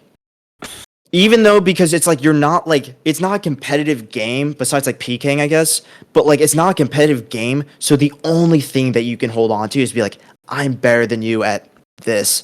I have a faster time than you at this. I have better gear. I have more money. That's the only way they can get comparison, because it's like, even though it's like comparison's thief of joy, everyone's going to compare themselves to each other, because that's how it is. That's why the little lookup thing, like every single person has a little lookup thing when you right click someone, it's like, ooh, what's that? Oh, he has 500 bandos, no way. Like it's like stuff like that where it's like everyone's just comparing, where everyone's just comparing, but you know. Yeah, I always like whenever I watch any streamer, I'm always watching how they click, and I'm just sitting there like, man, my clicks are cleaner. I'm like my clicks suck.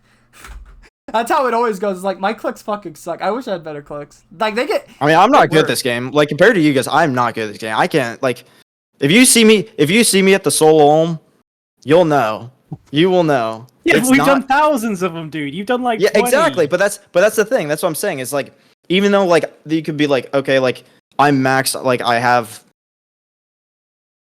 some boss KC. Like I've done like every piece of content in the game that's not just like you know like self-inflicted challenges like where it's like okay solo top. Like I've done like everything, but I'm still like nowhere near the top. Like I'm still like I still have to like learn like a lot of stuff if I actually like wanted to like be insane at the game.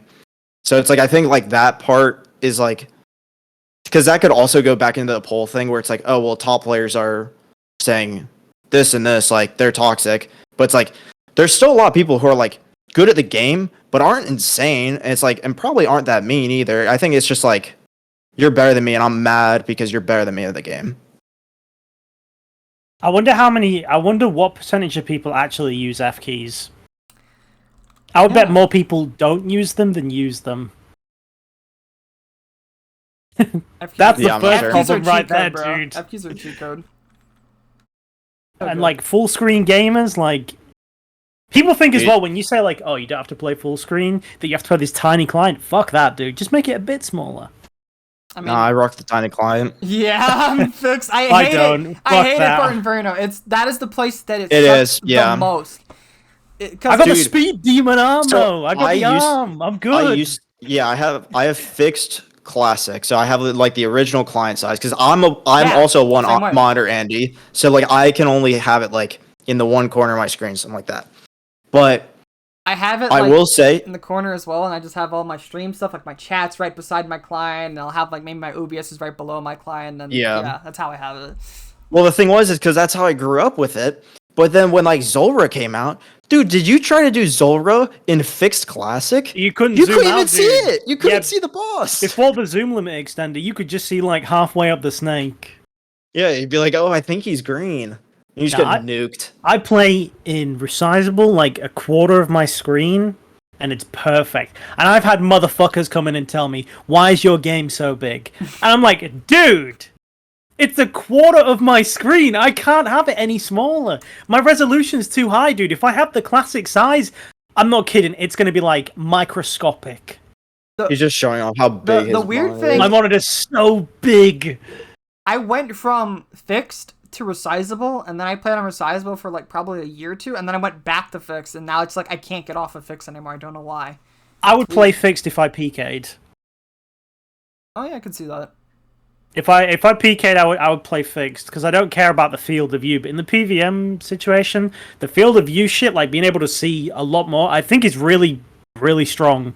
It is very strong in places like Inferno, just like places you kind of need to see shit. Nilo, Inferno, just any of those places, it's good. And then also being able to actually click shit, because the one issue I have in Inferno, I gotta zoom out, and now everything's so small to click, and I just yellow click for everything. I'm like, fuck. Yeah. It sucks, man. Well, you should come to the good side of RuneScape, mate. Your client a bit bigger. I gotta teach my brain though to do it. Maybe we'll see. Stuff. That's some memories of brick wall. So yeah, thumbnails. Yeah, I got one more. Time for one more question. I can stay as long as I want. Let's get the dead weight out of it. What's the question? I think we should talk Alright. about the more important one then, which is let's talk about sailing, guys. What's your thoughts on sailing? Go on, dude. I like him. All right. Let me cook for a sec. All right. I liked it more than shamanism. I think shamanism would have made the game far too complicated to the point where it's like, okay, you break down this for this and this and this, and then the game would have been shit. I straight up think because if you look at summoning, and it's like, all right, you need to go get these shards and these charms, and it's like, okay, and then you gotta go kill water fiends because that for some reason we're like, this is when I played. You had to go kill water fiends because they had a really good charm drop rate, and then then you can make the pouches to make your guys. Oh, boy. And I think it was one of those things where everything is complicated. This game is it's a very simple game. You get more money, you buy better gear, you hit harder. There's a lot of other weird shit with it, which we all know. But it's sailing, it's I mean, I just max. I also don't really want a new skill now. But, I think there's the most room for, just kind of, adding on, which who knows if they'll add on. They also said they were going to add on to TOA. We'll also talk about that later. But I think it's one of those things where you can add an underwater raid, which would be so sick. And then you actually make it the trident is better there because it's underwater. You can actually make cool stuff like that where it's in different areas of the game. It's this is better here, which maybe people don't like as much, but I think there's a lot of room for expansion on it. And I think that's what the game needs to some extent, where it's you can have a mini game to train it, where it's I think they were doing you can fly the boats or whatever, or make the boats faster. Why are you moving your eyebrows like that? But yeah, it's just I have a condition. I can't help it. Sure. Why are you laughing at my condition? All right. Yeah. Go on. Sorry. Yeah. Tell me about why you like trains. Yes, I love. I think there's the most room for adding on to stuff without fucking up the rest of the game. A shamanism, if you would have just been you can break down Inquisitor and then it turns into Super Inquisitor with Torva or something like that, which would be sick. Which could be cool. Way off the rails here. That's exactly what it was, though. It was you could break down Inquis. Dude, the first question was not we're gonna let you break down a twisted bow. They never said that. That's the thing where they start with a. Yeah, that's where they start with. That's with the restore potion from TOA, where it's all right, you sip that and it brings you back to your regular stats or whatever it was, and then you can do that. But then they're okay, this is because we want to introduce overloads. That's what they would do. They'd be okay, you break down your split bark and you turn into stronger split bark. But then it's then they're hey, what if we add this +1? Ancestral that adds to this, and now it's a little bit better. And it's you start breaking down more and more, and they're well, now we want even stronger stuff. And it's well, I guess we'll just introduce, say, with shamanism. It gets more and more confusing, and then that's it. Because it's the second this game turns actually confusing, that's when everything's screwed. It's you got the. I 100% think so, or at least I would not play with once it if you have breakdowns and stuff. I don't think I would play anymore. I think it'd be too much. I swear, because I'm not calling myself I'm not dumb, but it's one of those things where it's the second things get over the top complicated. That's when I kind of was nah. I get it, dude. I understand. They would have to simplify something like that. They have something like that in RC called Invention, and I really like Invention. The idea of just breaking stuff down to upgrade your stuff, but I can understand that it can get hella complicated if you want specific perks, something increased crit damage or the chance to hit twice or something like that. And I don't know if that's the exact stuff they have over there, but those are just examples off the top of my head of something they could do if they had something Invention, aka Shamanism. Yeah, I think, or at least for my brain, like it was just like invention was just kind of like. I think they already have like kind of like a set in stone system where it's like you can do some breakdowns of stuff where it's like Torva and stuff like that, where it's like that works, and I think that works like pretty well. But I think once it'll get to a point where it's like I don't know if they'd make it like untradables and stuff like that too, where it's like this is like this and this combined to make it like something better. I think it would just be like there'd be like so many more items coming into the game too, to the point where it's like it'd be overwhelming, I think, for like a lot of people. And it's like when you just log in and be like, I want to try the new skill, and it's like, well, you need all these other skills to kind of make it like actually like viable. Like you're not gonna have fun. So it's like I'd rather just sail the fucking boat and then go kill a kraken or something. Oh, fuck it. Vroom, vroom. Oh, that's fair. That's fair. I still kind of like the idea of sailing, but they have to do a really good job of like the stuff that they implement in it. I'm kind of getting there is a chance it'll probably be like dungeoneering vibes from it, but I'll have to see. You reckon? I've never done like RuneScape 3 or anything, but people always tell me that dungeoneering's fun, but the weapons were OP that you got, or like the drops you got were insane. I hated dungeoneering when I was young, but now that I'm old and like I've actually done PvM and stuff, I'm not like the Dream Mentor guy anymore because I used to be like that. I was afraid of PvM. I was like, fuck, man, dungeoneering is such a cool concept, and what makes it better is because it's its own piece of content, it can have its own item economy and own potion economy, which means that you could just fuck around with really OP shit in that piece of content, and you could walk out with rewards. So that idea in itself is just like, it's just awesome. It just leaves so much room to do stuff, especially because it's randomly generated. But I don't know. I didn't really appreciate it when I should have when I was younger. Yeah, look, I'm not saying that I think sailing's bad. I'm not saying that I think shamanism's good. But I think going off the rails like that crackhead over there is such an extreme. I'm gonna say I'd love taming, dude. I want a little dog that I can pet. Man wants Pikachu in fucking RuneScape, bro. I want taming in the game. I love it. Nah, I'm alright with sailing coming in. I just think. Just make it quick. Don't make it a slow skill. And they're going to make it slow as shit. First of all, they told me it's gonna be half the rate of rune crafting. I'm kidding. Wait, so like, but the thing is like they can make it like they have the potential to make it really funny and just make it slow as shit. And dude, I don't know if I have it in me. I don't care about the speed of it. I just want it to be good, man. As long as it's fucking fun. I am worried because I thought they should not have shown that fucking preview of that, the boat moving, and they're like, look at this boat move, incredible, right? And everyone's clapping, going, oh my god, Jagex made that boat move. And all I have in my head is the fucking Dragon Slayer 2 cutscene of the boat moving on the water. And I'm like, that's what we're gonna get. And people are thinking we're gonna get Sea of Thieves. And I've played Sea of Thieves for a lot of hours, and that game is not as good as you think.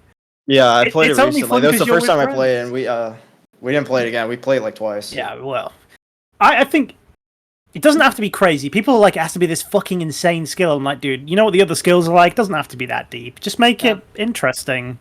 Yeah. I like the ideas of like islands and stuff that you go to, and like it adding on to other skills like they were talking about. It's going to add on to mining and fishing. Fuck yeah, do that shit. With how and make the other skills faster through it. Yeah. Or like not just like barb fishing, like where it's like you might get an agility level by going to 99. Like you might go from like 88 to 89 agility by going to 99 farming. You should get agility from sailing if you're moving your sails and shit. You should. I think crafting, but sure. Yeah, crafting. You got I don't know, fucking. And strength because you gotta be strong. Yeah. All I'm hearing is underwater agility course. It's time. But that, like what Park said, with the underwater raid, like we could have underwater items specific for underwater. Like say that stuff that works above water doesn't work underwater, so then you can make even more shit. It's like the shadows of desert staff. Yeah. Like how are arrows gonna fly? T-bow doesn't work underwater, dude. Doesn't work. Sorry, Bucko. Granite boots, Estin slot. You sink right to the bottom. Seas. Try in the seas. You can make some cool shit. I think it's a good expansion skill in terms of like you can have that skill to make new things in the game that are completely like unique from what we currently have. Shamanism, I agree with Parker. I was a bit concerned that it would have made it too complicated because RuneScape's point and click, and I think it should always remain as point and click. And you make it as hard as you want it to be because there are a lot of sweaty people who play RuneScape, and we always want harder and harder content. But in reality, RuneScape's a game for people who want to sit back and cut logs, and that's what it doesn't need to, but it will keep putting out to keep the player base. Yeah, you got the players that just want to chop wood, and you got the players that are like reading between the lines of the code, trying to figure out how to break the game. Yeah. Right. Goodbye, Parkuh RuneScape. I gotta get about. Thanks for having me on. It was an worries, honor. man. Thank you so much, Parkuh. No, thank you. All right, peace out. All right, bye. But like, I worry, dude. I worry with sailing that they're gonna overpromise and underdeliver. You know it's coming, dude. Yeah, there is a chance. I know they've been with the amount of time they're putting into it. I'm hoping that doesn't end up being the case. They're like spending all this time showing us what their thought process is and all this. So high hopes that doesn't end up being the case because they're really putting a lot of time. Do we have a time for when it comes out? Have they said when it's gonna come out? I would assume it's gonna be next year. They might do like a soft launch, and that'll have like some things you can do, and then eventually they'll just add more and more and more content to it over time, which makes the most sense. But like, I really like movement-based combat. Like, I love the Gauntlet, and I like the last phase of Verzik, just because I love like moving around and pathing. If you do boat combat and it involves movement, fuck yeah, I'm in. You gotta fucking juke your boat so you don't get hit by the cannonballs. Yeah, exactly. And like, there's moving whirlpools or like fast currents, and you have to go in the fast current or like be on the fast wind. That stuff's piss easy to code. Let's have it in. That's what they should have done with TOA. I wanted more Gauntlet floor stuff, like where you can, more movement style things instead of there's a bug in the middle of the room and you fucking hit it, and sometimes it'll shit on you. Arcade fucking sucks, man. I hate that thing. Yeah, I don't like F3. Yeah, like, but I'm positive for sailing. I'm going to say that. I'm positive for it. I'm looking forward to it. It should be fun. Me too. Fingers crossed. I need to look forward to something because, man, this year I was so hyped and then this it year's just went been downhill. so bad. Yeah. Started off so good, dude. We got the Grumbler, whatever it's called. Musfa. Great. Loved it. It was a good boss. Wildy bosses. I don't know how much you've done of that, but me as an Iron Man, for the Iron Men, that was a sick update. That was such a good update. I felt with DT2, it probably wouldn't have stung as much if they introduced all the rewards that we're currently going to have as what we were going to get. I know that would have sucked because then it wouldn't have been as high, but then we wouldn't have had that. Because right now it's like an artificial void with them introducing something to expect. At least it's 4 bosses though, right? 4 bosses, but it's... They could be good. They could be good, man. It could be. I'm expecting Vorkath level shit. Vorkath money, Vorkath level shit, and it's literally just going to be 4 bosses for pet hunters to do. That's what I'm saying. Yeah, this, when TOA came out last year, I was like, man, Jagex are kind of on a roll. We're actually getting updates. And like I say, the start of this year is fantastic. I don't know what the fuck has happened. It's like we're back pre-TOA and we're not getting anything. Maybe everything's going into sailing and I should be patient. I feel like a lot of assets are going in there. I'll say this, though, like, the start of the year was good. Wilderness, Muffin. Bounty Hunter, I'm not a PKer dude myself. It got me to PK a bit. I had a lot of fun. Me too. Void Wakering. On the Iron Man. You got me to... Yeah. So, it's a good update. It kind of brought life to PvP again. I'm not sure where it is right now. But in terms of, like, activity and players doing shit, they've been on a roll. Even 4th Street seems like a lot of players are playing. Either that or bots. It could probably just be bots. I don't know. But they're doing a good part in that sense. It's just, maybe I'm just upset about DT2 fucking us. Maybe I'm just mad. It's just the high level players, so me and you, that are just getting shafted, and just how it always goes. I accepted when we had that like lull after Tob. Because I didn't always play an Iron Man, dude. Like, I've been here since... I started playing because of a Facebook advert in, like, 2013. So, like, I played for a year and then, like... No, I played until Cox came out. And then I did a bit of Cox and I quit the game. And then, like, that's when I started playing my Iron Man. I came back after I did my Masters. Because I had more time. And it hooked me. And then I was like, man, we're not getting anything from Tob. So I'm just going to enjoy the game for what it is. And then I got that little star in my eye when TOA came out. I was like, holy shit, it's happening. New raid, new items. It was like, had everything to be excited for. It's just like they botched the reward rates. I guess we could start talking about our thoughts on like Yeah. the raids, like what we like, what we hate. So we'll start with TOA. I felt like they botched rewards so badly. They just let too many items come into the game. I felt like the Fang shouldn't have been a common item. They should have made it more rare, so that way they didn't have to nerf the Fang, because the problem was that since it was so common, everyone was getting their hands on it. It was a weapon you could literally use everywhere. And then they were just like, okay, we gotta nerf it because of just how strong it is. It's way too strong. I'm gonna say a controversial thing. I think they shouldn't have nerfed the Fang, and it should have been as rare as a staff. I would be fine with that, honestly, because it's that strong. It's that strong. It was. Did you I remember fucking taking it to CMs before they nerfed it, and I was like, "Holy fuck!" It was so this good. This thing is mental. Yeah, because it's like it was now the fact that you could literally, as like an early game iron, you would just go to TOA and then try to get your hands on a Fang, because that weapon is literally like a Swiss Army knife. You could use it at so many places. It would be the weapon you use on dragons, it'd be the weapon you use at Nex, it'd be the weapon you use at TOA, and you could even use it at top. You could just slash Verzik with a Fang. It was literally a Swiss Army knife for the game. Kind of like Bofa in a sense, but not as much. Like, Bofa's still good. Bofa's really good, but I don't know. Fang just felt like, it actually felt like a Swiss Army knife. The like rates of items, I think Tob absolutely fucking nailed purples in terms of how common you get them. Chambers, I think, is a bit too rare unless you do the mega scale stuff, where then it becomes reasonable, I think. I feel like Chambers is okay. There's just a lot of items. Yeah. Well, there was that. I got shown a picture today. It's like over 1,000 hours to finish the Chambers log. Without the pet. Right. I don't know what the pet is. That sounds about right. Yeah. And then, like, Tob is, like, 510 hours, so, but it's got less items. But I like seeing purple so common in TOA, but then I, like, take a step back and I'm like, man, is a purple every 3 raids good? Probably not. Yeah, because look at the prices. Everything's, like, low. Yeah. I don't know how the staff is still as expensive as it is, man. I thought that thing was going to crash well long ago. I think it's because of the fact that since it's that raid that everyone wants to do, that everyone can do, everyone wants to get their hands on the staff because of how it's the Tebow of the raid. It's so strong. It's incredible.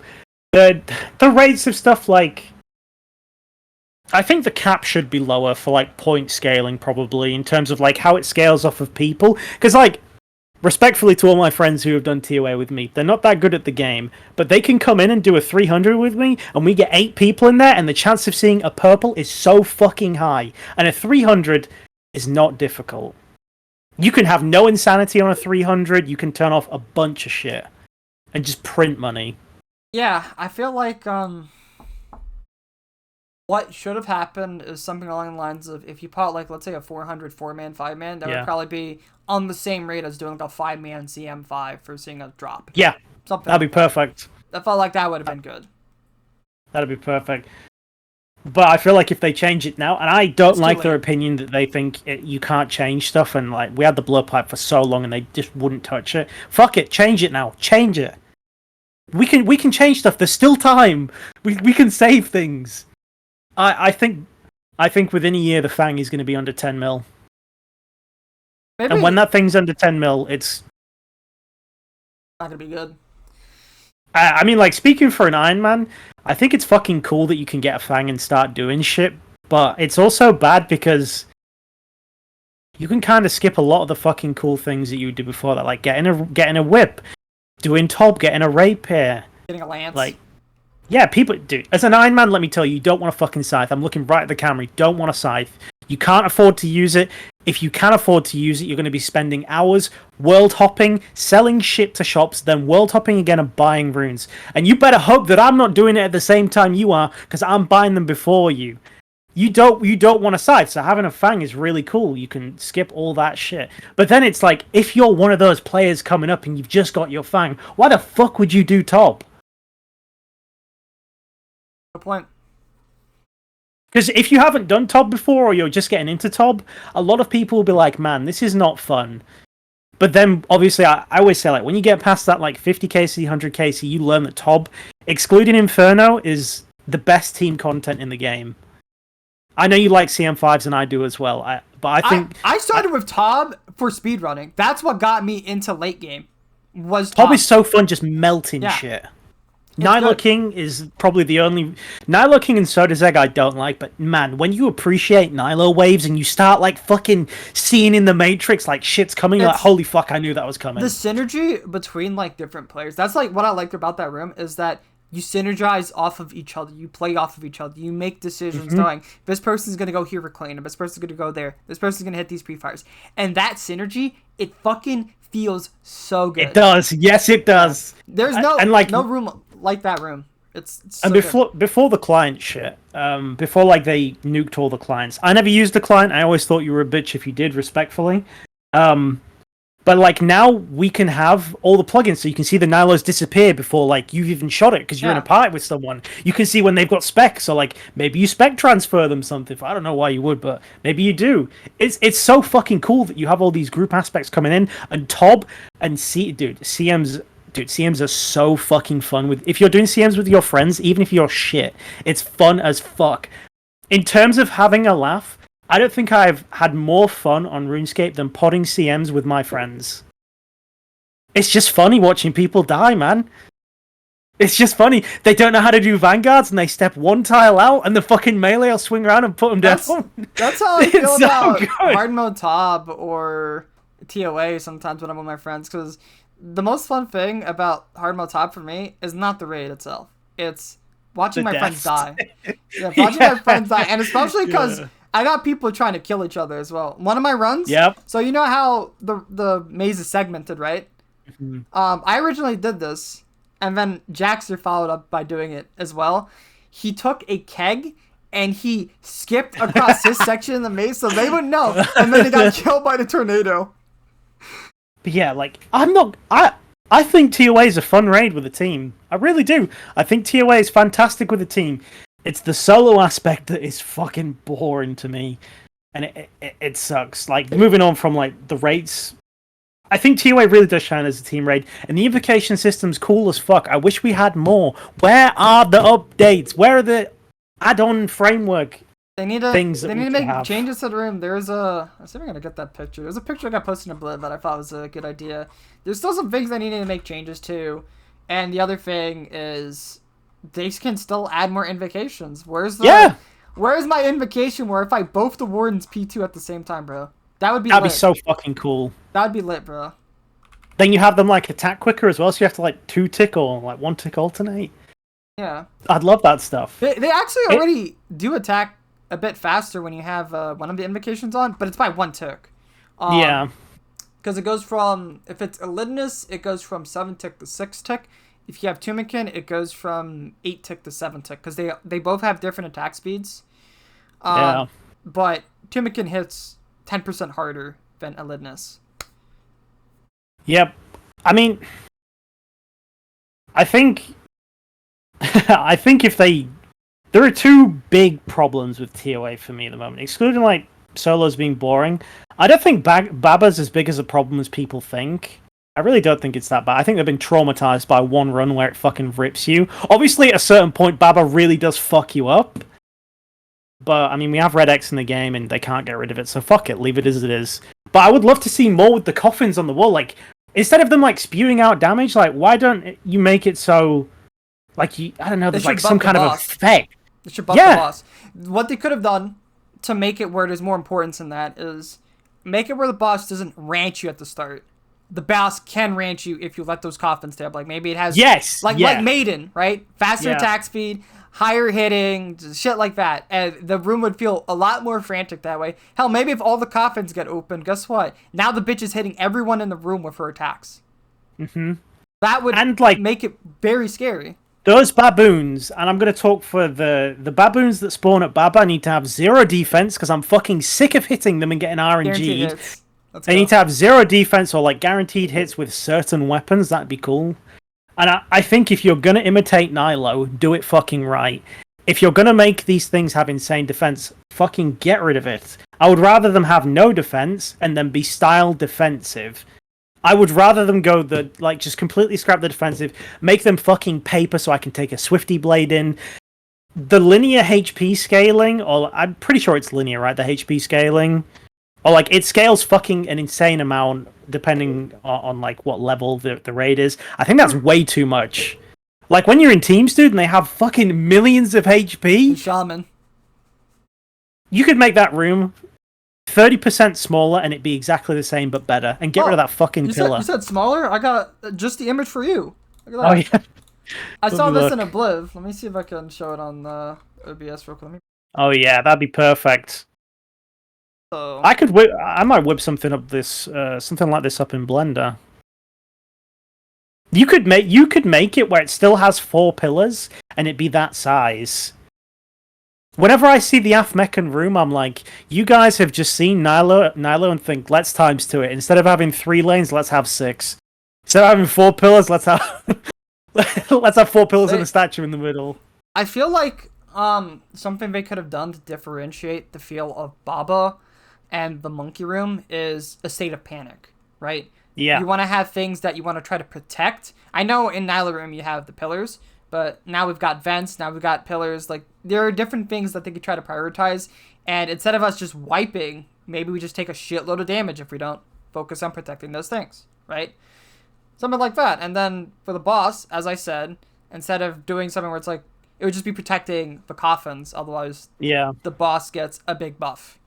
The monkeys that blow up should also be called baboomers, and they should fucking run. No, I don't want to see them walking. There's no danger in them walking. Having them run? Yeah, but same detonation time, so you have time, you know? Oh, man, that would be fun. You could proc them like a crab at Verzik. I honestly want them to also blow up Thralls and just the other monkeys too, because then there would be some, there would actually be some strategy. Bring Baboomer here, blow up monkeys, profit. Yeah, you can cause nukes. Other than that, I think Kefri is just boring. I kind of wish it did more. Maybe roll around the room or have more interaction with the scarabs that spawn. I like the higher invos you get, it kind of matters, like the dung tech and where you path shit. I love that. I love like planning out your strategy with that. It gives me Zarpus vibes, where it's like simple in concept, but it's a cool room and also pretty deadly based on like the invos you have, the weapons you've got, and your scale. When everyone first saw Kefri, we all thought it was going to move, and how wrong we were. It just sits in the middle of the room. It'd be cool if it moved around and we had to run away from it like a ball in Indiana Jones, but here we are. I think Akka's great. I love Akka, I'm going to be honest. I know that it's cheese. I also don't like any of the puzzles, but the Akka puzzle is pretty fun. I think it's like crabs and I like crabs. I feel, the puzzles are kind of like quick, minus Monkey Room. That's probably why people don't like it as much as well, because it's like the room isn't that good, and it's also the longest room. The Akka one's really fun. I kind of like the Akka one. The only thing I don't like is you can get a double stack of the shadows and get hit at 50.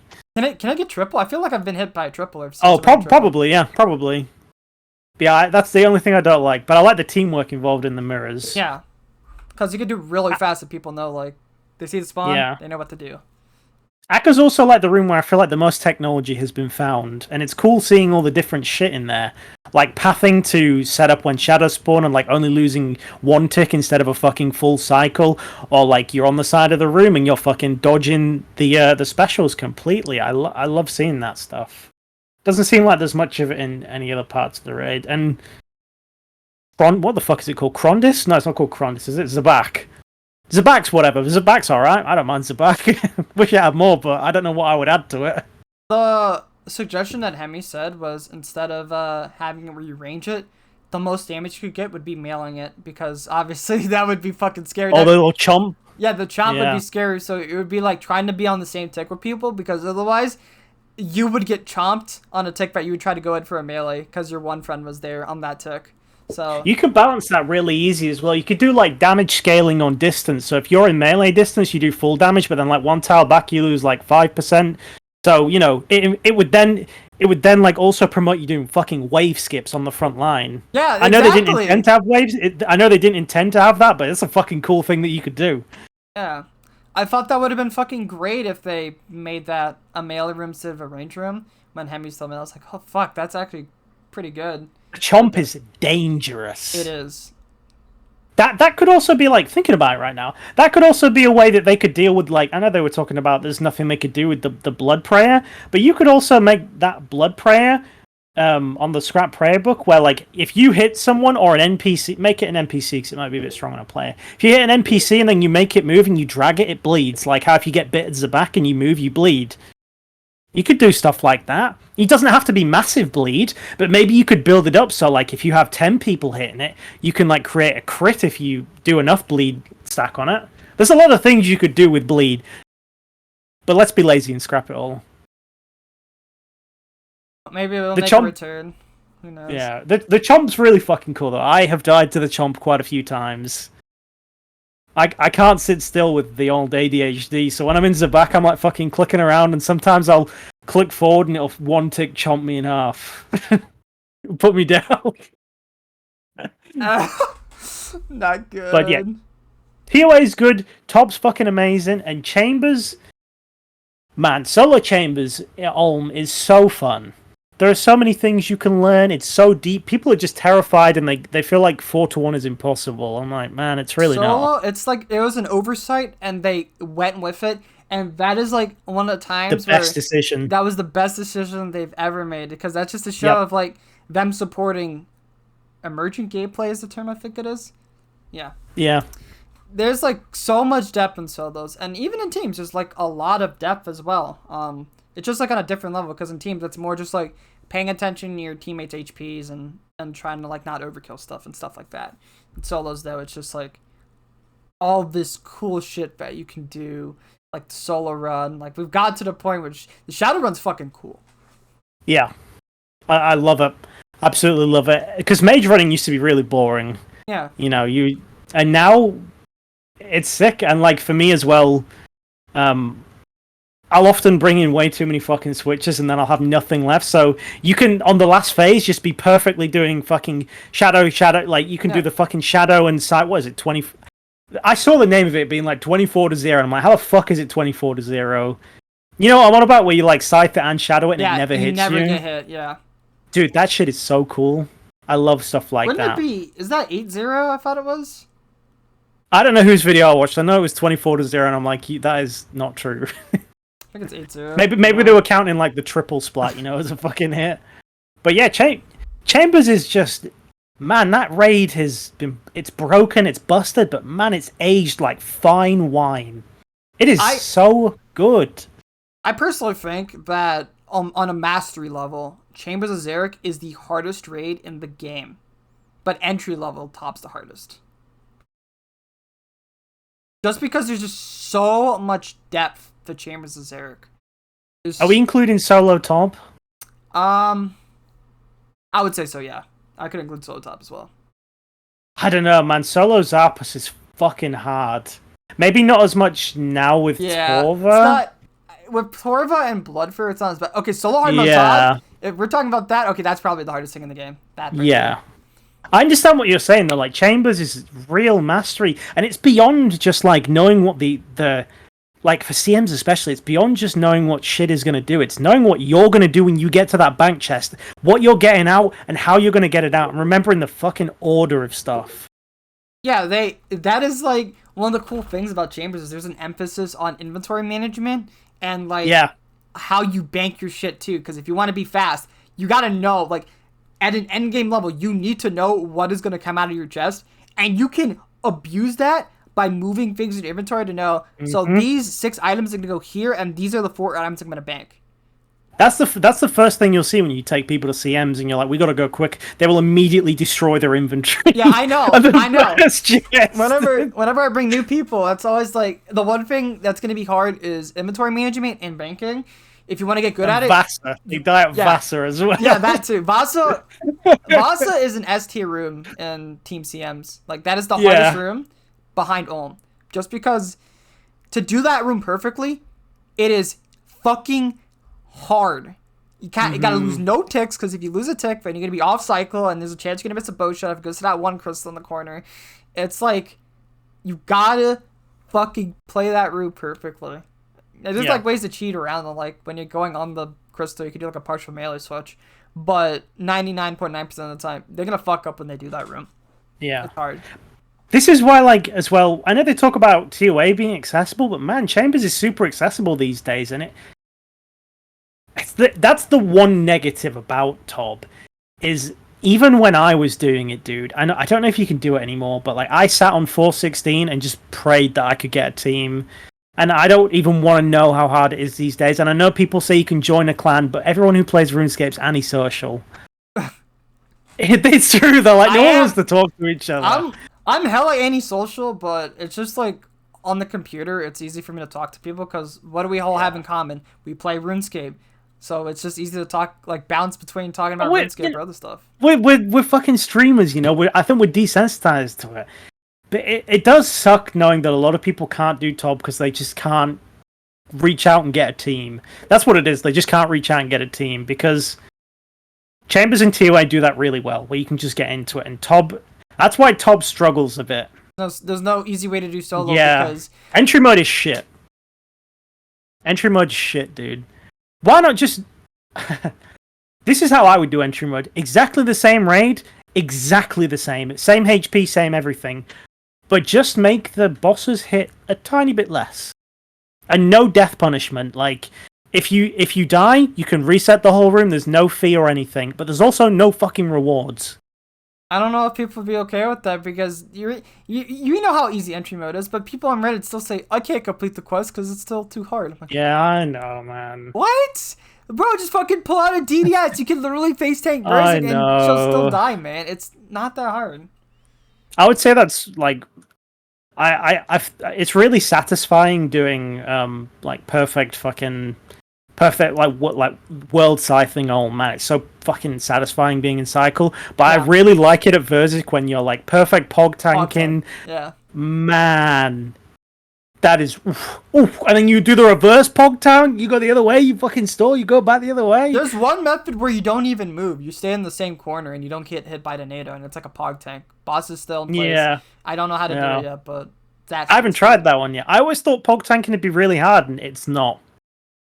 Once you're in cycle, it's easy. Yeah, if you know how to one-tick tank Verzik, Pog Tank is not hard. It's just setting it up the hardest part. You're probably going to send a melee a couple of times just setting it up, but if you're at that part of the game, you know what 5 ticks is. But, man, I would say all 3 raids are pretty good apart from the negatives with TOA. And I'm very happy with what we have. I just wish we had more because TOA proved to me that there is still people at that company that can make an interesting game design. I thought they'd left after Tob. I thought they'd left after the Inferno. But they proved me wrong. There's definitely some cool things in TOA.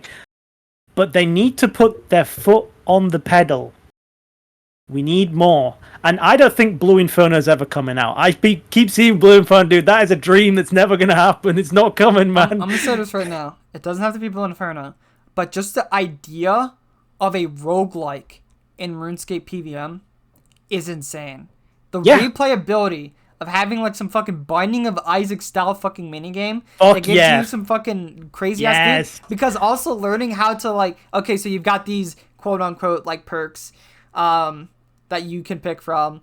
Learning if you get some bad ones, you gotta learn how to play with those, right? And then maybe there's a crazy combination with some of them too that interact in a certain way and just makes you giga OP. So maybe the bad ones could be good if you get this set There's just so many things they could do with it. Hell, like people would try content creation, okay?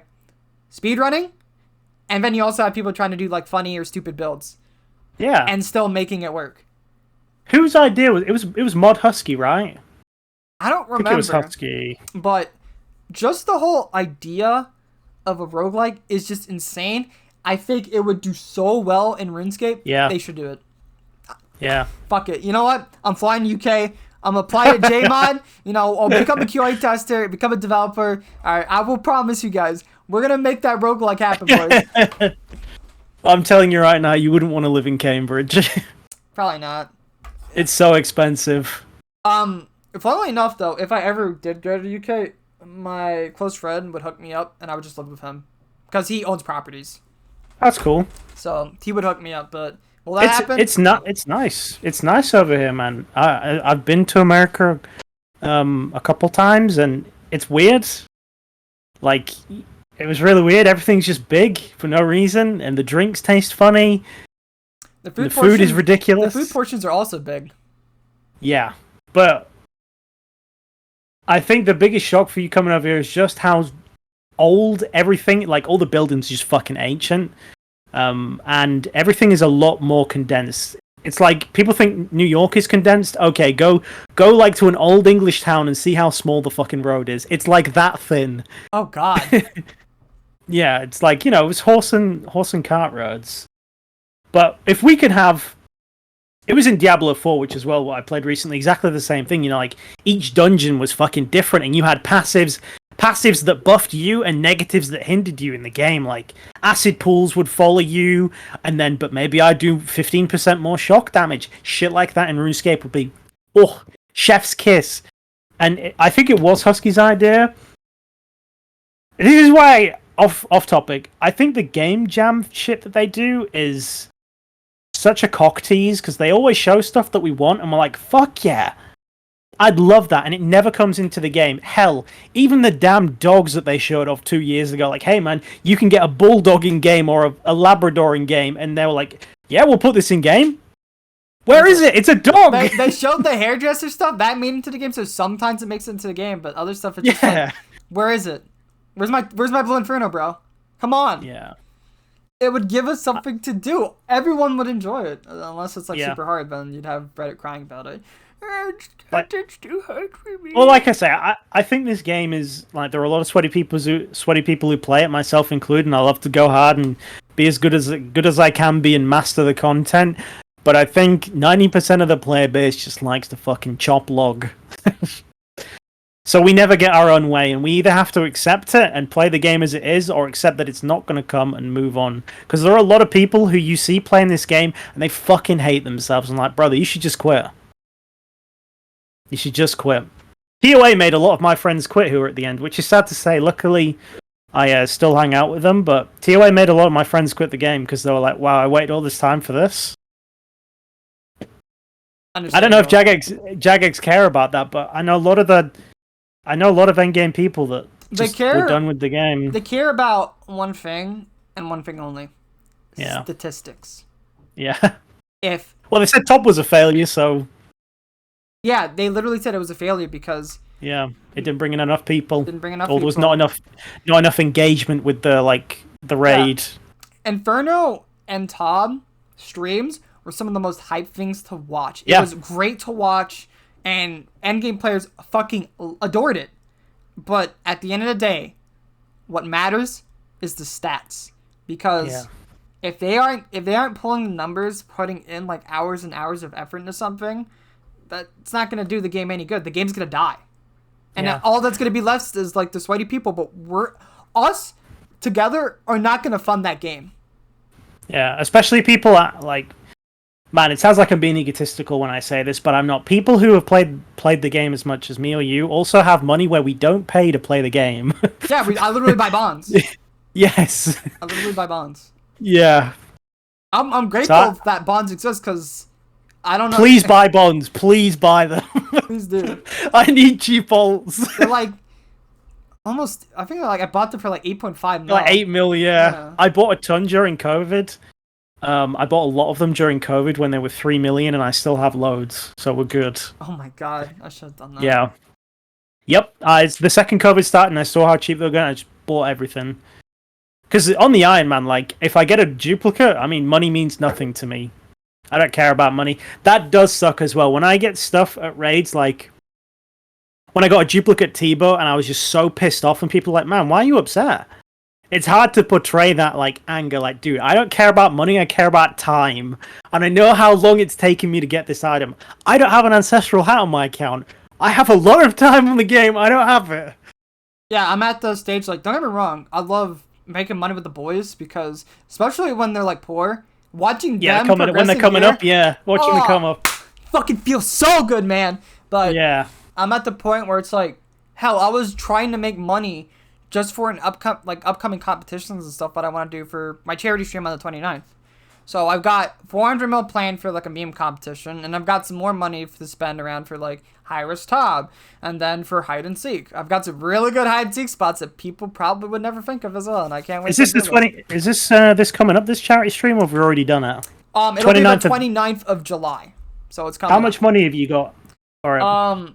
So I'm not gonna spend all of it for the stream, but right now I'm just sitting on 1.6 bill. That's just gathering dust. So about 500, 600 mil of that money is probably gone because I'm gonna put it for that stream.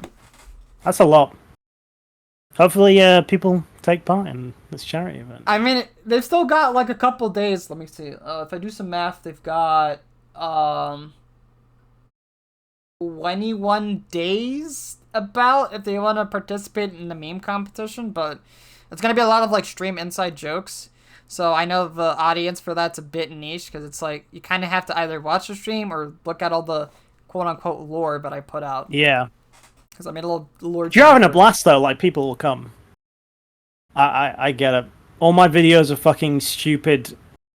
Like one of my jokes is I say John before something, and it makes no fucking sense. But if people see me laughing, they think it's funny. Or like, I had a joke about fucking cat feeder, and people said it was the funniest thing ever. As long as people know that you're fucking having a good time, fuck it, they'll come. Stream lore, be gone. They can learn. They can pick up on the lore. Oh yeah. I'm looking forward to it. I'll be there. I can't wait too.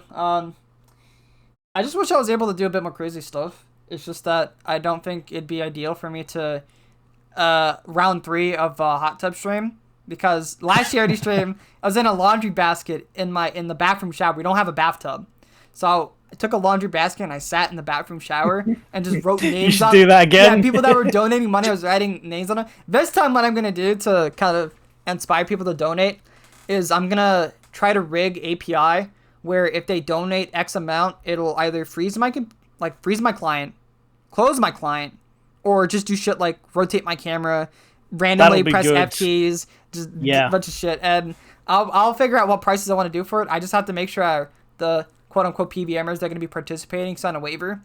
Because I already asked people like Flash to pot duo top, No Monkey, we're going to do like a 2+2 TOA. Potentially 3+3 if I can convince Noob, and hopefully he can come because I'm going to feel so bad if my client fucking closes mid-Akka, and now he's got to fucking solo a scaled Akka to that level. I'm just like... Nah, if it's for a charity, they don't give a fuck. They all seem like chill guys. They won't care. They probably won't, but, you know, I'll still feel a bit bad. I'll be like, well... And then they can also pretend that they do care and play up, and it'll be even funnier. That is true. They can pretend that they get really mad, and then even more clicks. Yeah. So... That's cool that you got a group of people around you. I think that's what makes me care, but I don't really watch much from RuneScape. That's what's... Streams that I do watch, I like seeing it where it's a group of friends or like people that know each other just fucking around, man. Yeah. Some friends of mine have kind of like quote unquote burnt. Like Piers doesn't really play as much. My friend Coop doesn't really play as much. And I still remember it was like a year or two ago when we first it was a year ago. When we potted hard mode top together. That was some of the most fun I've ever had in the game. And I don't think we can ever recreate the shit that happened in those raids because there was so much PKing. There was just my friend Coop kept getting zapped at Burzing. I literally made a montage of like us potting that shit for me going for the dust. He got zapped 12 times, 12, and we're not even doing anything to make him get zapped. The old minus 600. We're in a 5-man. And it just happens to bounce around us, and he gets zapped every fucking time. It was unbelievable.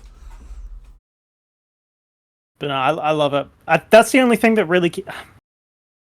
That's the only thing that really keeps me gaming is just my interaction with friends. Like a lot of them have made Iron Man now, and I just love fucking and like even the ones that don't play, like we'll just still chill in the call and like. They don't play RuneScape, but they'll watch the Discord stream and it'll be fun. I love that. Yeah, what matters in RuneScape is not the game, it's the friends you make along the way. Oh, dude, for sure. And like, I've met people that, you know, I've met in real life through this shit. Yeah, I've met a couple people. I've met one friend like twice. Have you heard of Hado P1? Yeah. I met the guy that made Hado P1. That's cool. Yeah, I met him. I met him a few times. We watched before he went to Japan because he lives in Japan now. I drove down to Maryland to watch an anime movie with him, Weathering with You, I think it was called. So, yeah. That's cool. I've met a lot of cool people. I've also met a lot of freaks, but you know, I mean, comes with the territory. Yeah, I feel like this is just a game that's gonna be filled with freaks. Yeah, we had the clan was called Joe PvM, but it was a meme. Like there was no Joe PvM, but like 8 people all met up and flew to Indiana to like just go to one guy's house and get fucking destroyed. It was cool. That's just like a But I love it, man. I love it, man. I love the friends that I made on this game, and that's why I really do wish we would get more group content, because that's what drives those interactions. It really does. Imagine Gauntlet if it was team content. Man, it'd be good. It would have been so good. That's why I'm kind of hyped for the new bosses, because maybe they go like the Gauntlet route, where maybe, it's kind of difficult. Maybe one of them's a bit difficult.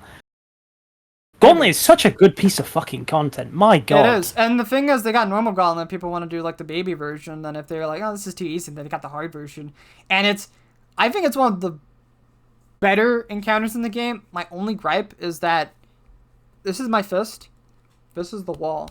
I am punching a wall. The new players would have alleviated it a bit more, because you could have drained defense and magic levels. So it would have made the boss, like, times to kill that boss so much faster. So that's my only gripe. Other than that, I think it's a good fight. It's just, it has too much defense. Gauntlet is also the perfect, like you say with the baby fight, it's the perfect introduction to it as well. Normal Gauntlet is brilliant. It is brilliant. It's just corrupted, but a bit easier. Nothing's taken away. It's just there's one less NATO, isn't there? There's like a couple, maybe one or two less NATO. They don't do as much damage too. They move a bit slower, but that's perfect. That's how you should do it. I don't know why they couldn't have learned that for Tob. Oh well. The rewards are also insane if you're an Iron. Do Gauntlet. Gauntlet paid for every blood rune I've used. So I've got one more question that we can ask to wrap things up, and that is, what would you like to see for the future of OSRS? I know we've already talked about a couple of things, but just in case there's some more stuff you want to add, now's the time to talk about it. I think a big thing for me would be, I would like them to continue to work on the clan system a lot more.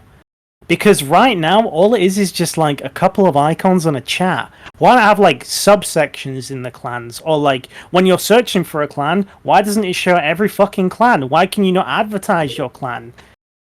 Promote engagement with players. Like, this, I would love someone to make this like a fucking breakdown of like clan lore in RuneScape. Like, say you're in Oblivion, dude, you go over to Oblivion, you show exactly what Oblivion's all about, what you do, who's in there, why they're in there, and you talk about the fucking diary and the perks of being in the clan. You could do that for all the other fucking clans as well. And if you expand upon that clan system, it would just be way better. I don't like talking in the clan because I'm talking to everyone. Why can't I have a subsection in the clan where I invite like 5 people and we talk in this little subsection? Like, hey, we're gaming. We're going in the gaming section of the clan. Like how Discord has got different channels and such.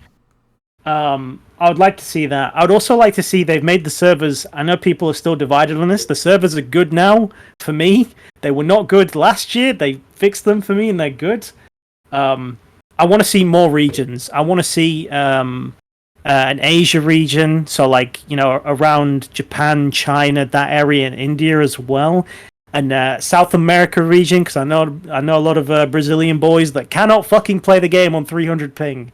I'd love to see that shit. Fuck it, open the markets if it's gonna make gold farming a problem. We need like regions in like Japan and stuff too, because the exactly. Is Oz servers. Dude, there's so many people there. It's untapped. It was just made people. Maybe it's fucking huge in Japan. Maybe it's fucking huge in India. You don't know. I'd love to see that shit. In terms of PvM, I want them to go the route of pathing. I want more pathing mechanical bosses. I don't want fucking defense bullshit. I don't want higher defense so you need a stronger stabby weapon. I want pathing mechanics. So like, if you have 4 people in the raid, I'm red floor, you're blue floor, he's green floor, and it's yellow, and there's another guy on yellow floor, and it all the floor's like moving and being interactive, and you have to stay on your fucking tiles, dude. So that way, if you're doing melee on the boss, it encourages you to go around with the boss and be dynamic. I would also you could do that with P2, man. Like, why does P2 stay still? I thought for hard mode, P2 would move around. Can you imagine that if you had to move with P2 and it's like going around the room? Why can't we do that stuff? That'd be cool. I feel like they're so static when it comes to the boss comes to you. The boss always comes to you. I feel like for me, when it comes to wanting to see like new stuff in the game, I spoke about it before, more emphasis on roles, because everyone is literally a DPS role. Maybe they're focusing on sitting on one NPC, like look at Vanguards, people split up in that sense, but at the end of the day, what is everyone doing? They're DPSing. There's no variation. Yeah. There's no emphasis to need to do tanking outside of stuff like God Wars, because in that sense, like, you want someone to get a kill, you have them do the damage, you have the other guy wear the tanky gear. I want to see more of that, because it would be so good if there was emphasis on team-based mechanics. It would you have to have 500 defense, or the guy's going to hit you a fucking 50. Yeah. But if you have a defense that's higher than this threshold, he doesn't hurt you as bad. So you have one guy who comes in with the fucking bulwark. Or they could go to, like, maybe there's something in the room, like maybe a pool or something. One person can drink from it. If they drink it, and then guess what happens? They fucking have the defensive tank against the boss. Anyone else will get fucking ranched. Or maybe something like boss mechanic where it does ramp up damage, but the thing is, if you swap between too many people in rage, one shots the whole team. So instead it's like you want to have two players with tanky enough gear, so one person takes a couple of hits, next person swaps afterwards, and then you just rinse and repeat, but you just can't do it too fast, otherwise enrage, wipe. Yeah, the rotation stuff's cool. I like that. That's what's cool about the hard mode ball. You have to pass it around. You actually have to pass it. If you have to like pass a boss around as well to be able to live, you could design stuff like that easy. Like, I know they always say the RuneScape code is spaghetti, but that's just an excuse. I know it's not great, but it's just an excuse. It's pasta, but you can make some good pasta, bro. That's all I'm saying. Yeah, I love pasta. All it takes is a little bit of sauce, bit of sauce, a little bit of, put some paprika on that bitch, boom. In terms of like gear, like I said, I would like to see more unique stuff. Like, I really don't like the reliance on defense reducing specs. So I really like the ideas of mechanics with rings or gears that increase, like, certain weapons special accuracy, or like the rolls on the accuracy, things like that. Or maybe you have an item that when you wear, maybe you don't need to reduce the defense of something, because this unique ability just completely ignores it, or gives you a buff of some kind.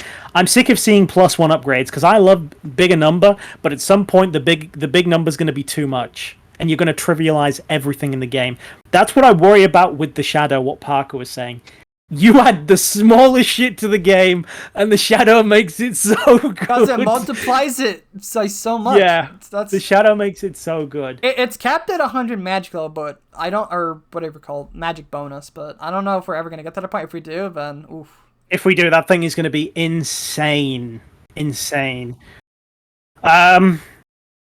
I really don't want them to go the thing that I think they're going to do, where they do try and get rid of RuneLight. They need to keep RuneLight as much as possible, and they need to make RuneLight, they need to focus more on the party aspects and the connectiveness of multiple clients. I want more, like you say, because if you add roles to the game, you need to know what your boy's doing. You need to know what he's got, what's on it. I want to see more engagement with that. Man. RuneLight saved the game as well. It really did. It really did. And I have a bad feeling that every time I see a Steam client update, or the Jagex launcher, which is pretty good, I will say that. I do like the Jagex launcher. I think, are we getting closer to them getting rid of RuneLight? The only way I would be okay with something like that is if they somehow integrate all the plugins and stuff from RuneLight. And they never would. I don't know how they'd be able to do that, because they're rewriting it. It's in C++, right? So they're basically rewriting it from scratch. I had to play on the Steam client for a long time you can probably guess why. Someone knew my fucking login name somehow. No idea how they knew my login name, but they knew it, so they spammed my account so I couldn't log in when that was a thing. So I had to use the Steam client for 400 hours. It was shit. It was horrible. It was not a good experience. And I don't want to go back there, man. Please don't make me go back there. It was really bad. It was a dark time, man. It was a dark time. I also wish, in a more generalized term, we got 3 big updates a year. I know people want 4, but I think 3. I think an update by big updates, I mean like an actual release every 4 months of something with some substance. Like for me, the wilderness bosses would count as that, right? Next would count as that, and the Grumbler would count as that, or whatever. Musfer, sorry. If I get that, I'm cool. That's fine for me. I'm sick of them tinkering with stuff, and then like the tinkering does nothing. It's like, oh wow, so I can pot chambers with a bank bean in the raid. Good update, but I mean, I'm not going to clap at you for putting a chest in the raid. That chest is actually kind of nice. I'm not going to lie, it's kind of nice. But... It is, but it took you 30 seconds to paste it in there, and now I'm supposed to believe that it took you weeks to move it in there? Grow up. That's like, my one complaint when it comes to making changes to like content, like so far in the future, problems are there. Okay, the problems are there. They should focus on fixing those problems early on instead of just being like, okay, a year or 2 later when the content's dead. Yeah. Hey, yo, guys, I got this brand new fix for you guys. I know you're all done with TOA now, but, you know, here's this brand new fix so you can go pot TOA now. Monkey Room solved 2 years later when no one's doing it anymore. Like, come on. It's a good job that people still love fucking chambers. It's a good job. Those TOA updates need to come out.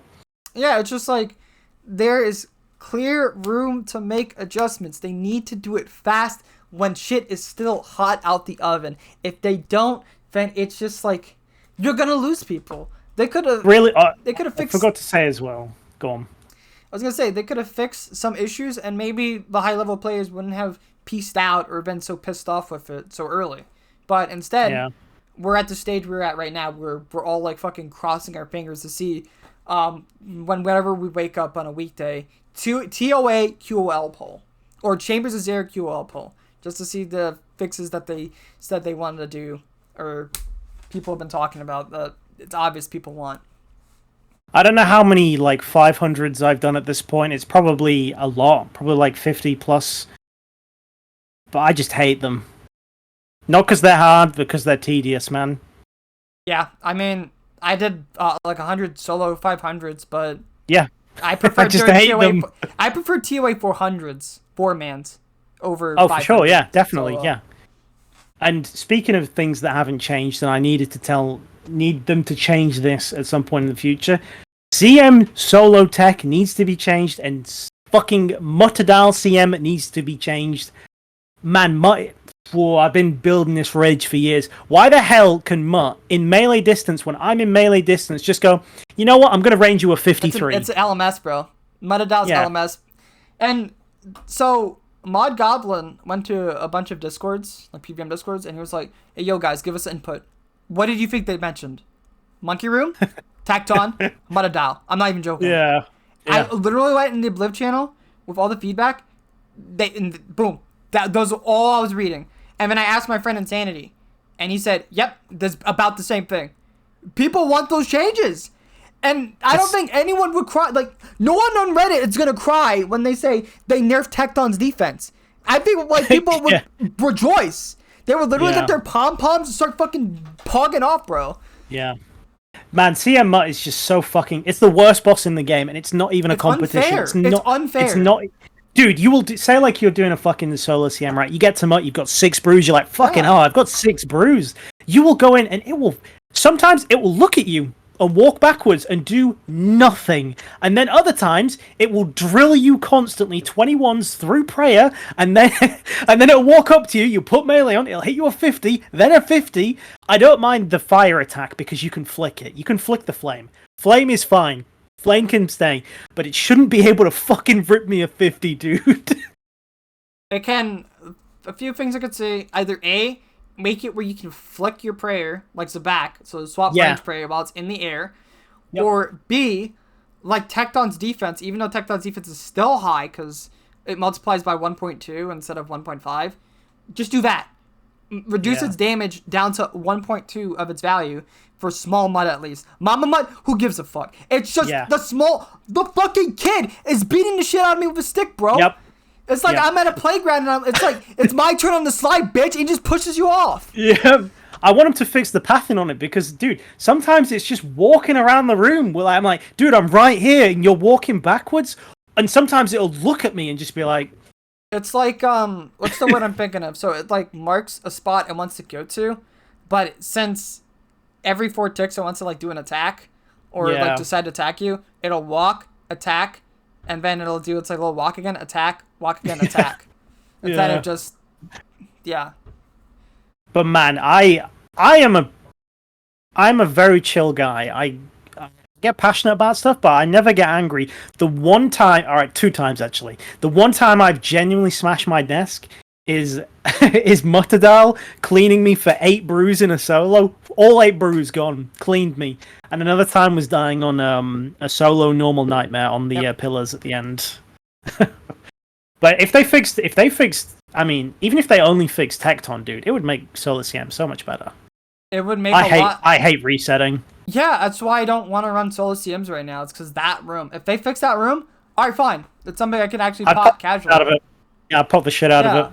I would pop the shit I love solo vanguards. That room is really fucking skillful. Yeah. Solo vangs is people think it's just right prayer. Nope. It's so much deeper than that. Knowing exactly what roles you can get away with, like while shooting your bow and like getting your gear perfectly, knowing where to stand on where they spawn. That's the other thing I like about Chambers too. It's you don't have to be a good reactionary player. You just need to plan out what you're gonna do. Yeah. Because I'm not good with reactions. I am a plan shit out player when it comes to how I play stuff. Aside from Inferno, I'm a fucking headless chicken. I'm still trying to figure shit out. There's so much to learn with that content. But I still haven't done a run with Missouri. My PB's pre-Missouri. I need to do one, but I haven't got the tutorial skipping in me. It's disgusting. I bet it is. I used to struggle getting a sub 53. That is literally a pet run on for me now. That's how stupid. Yeah, it is. I don't have crystal or anything on my ult, so I just did it in Armadillo. I think not just the Missouri itself, but the light bear also really helps because you can get a lot of HP out of it. You take like what 2 brews in, probably 2 brews and like. I've been bringing run. 4, but that's just so if I make a big to mistake. read chat. 4's for chat, dude. Yeah. People don't understand, man. 4 is for the chat. I mean, get so distracted. Most of the time I make mistakes is not because I'm reading chat, because I'll read over chat whenever I'm like set in cycle. But other than that, it's like I'll make a mistake with flicking. I'll reverse flick, stuff like that. Mm-hmm.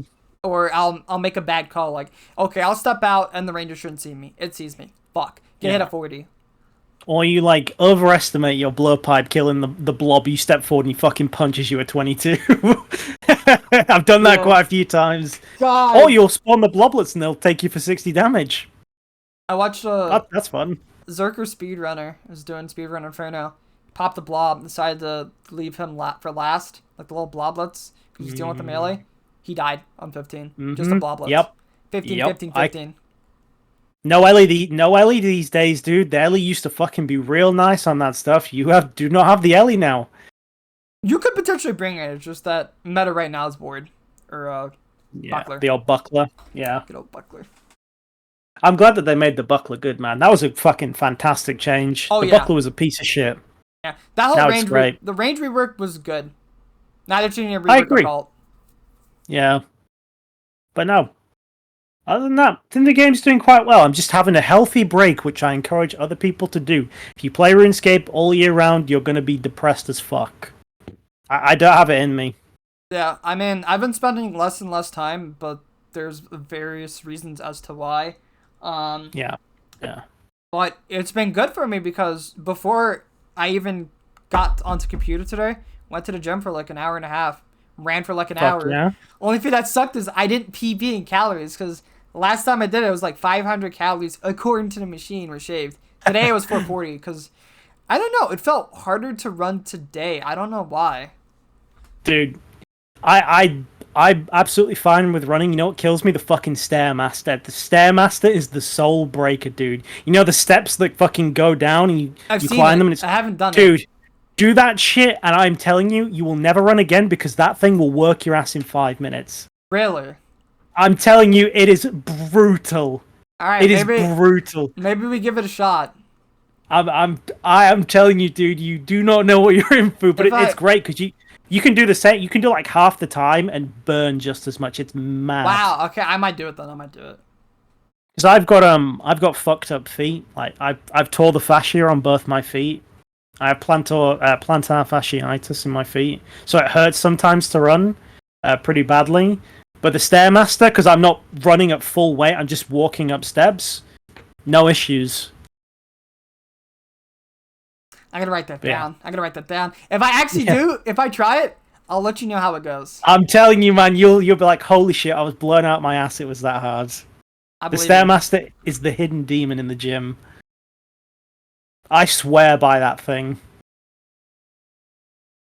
Well, this was fun, man. This was really fun. This was really fun. I'll be real with you. This is this episode was really good. Just talking to you and Parkuh just about a lot of things. Yeah. It was pretty good. I try not to be too serious. Like I used to be way too serious about RuneScape a couple of years ago, but man, it's just better just fucking around and having a laugh. I think the term is passionate, and then also reminds me of something that someone said regarding Destiny 2. It was like one of the dudes that works on the game, and it was something about like apathy kills your game, but having players like being in love or angry with the game is what you want, but you don't. Yeah, it shows they still care. Yeah, apathy means they don't give a fuck anymore. They're gone. It's over. Yeah. That's why I wanted Parkuh to come as well today, because I do owe a lot to a lot of my friends when it comes to what I've been able to get on my account, and he's one of them. He's like the only one who makes content, so fuck it, he has to come. It was an honor to have both of you on, but all right, boys. Big thank you to Humblemanwilson, and I know Parkuh is not here, but his spirit remains with us. So shout out to Parkuh as well. I'll leave their socials in the description. But yeah, I hope you guys enjoyed this episode as much as I did, because it's always fun to talk with the boys. It was great. And until next time, guys, I will see you around. I don't know who the next guest will be, but yeah, I'll let you guys know whenever that time comes. So till then, guys, farewell.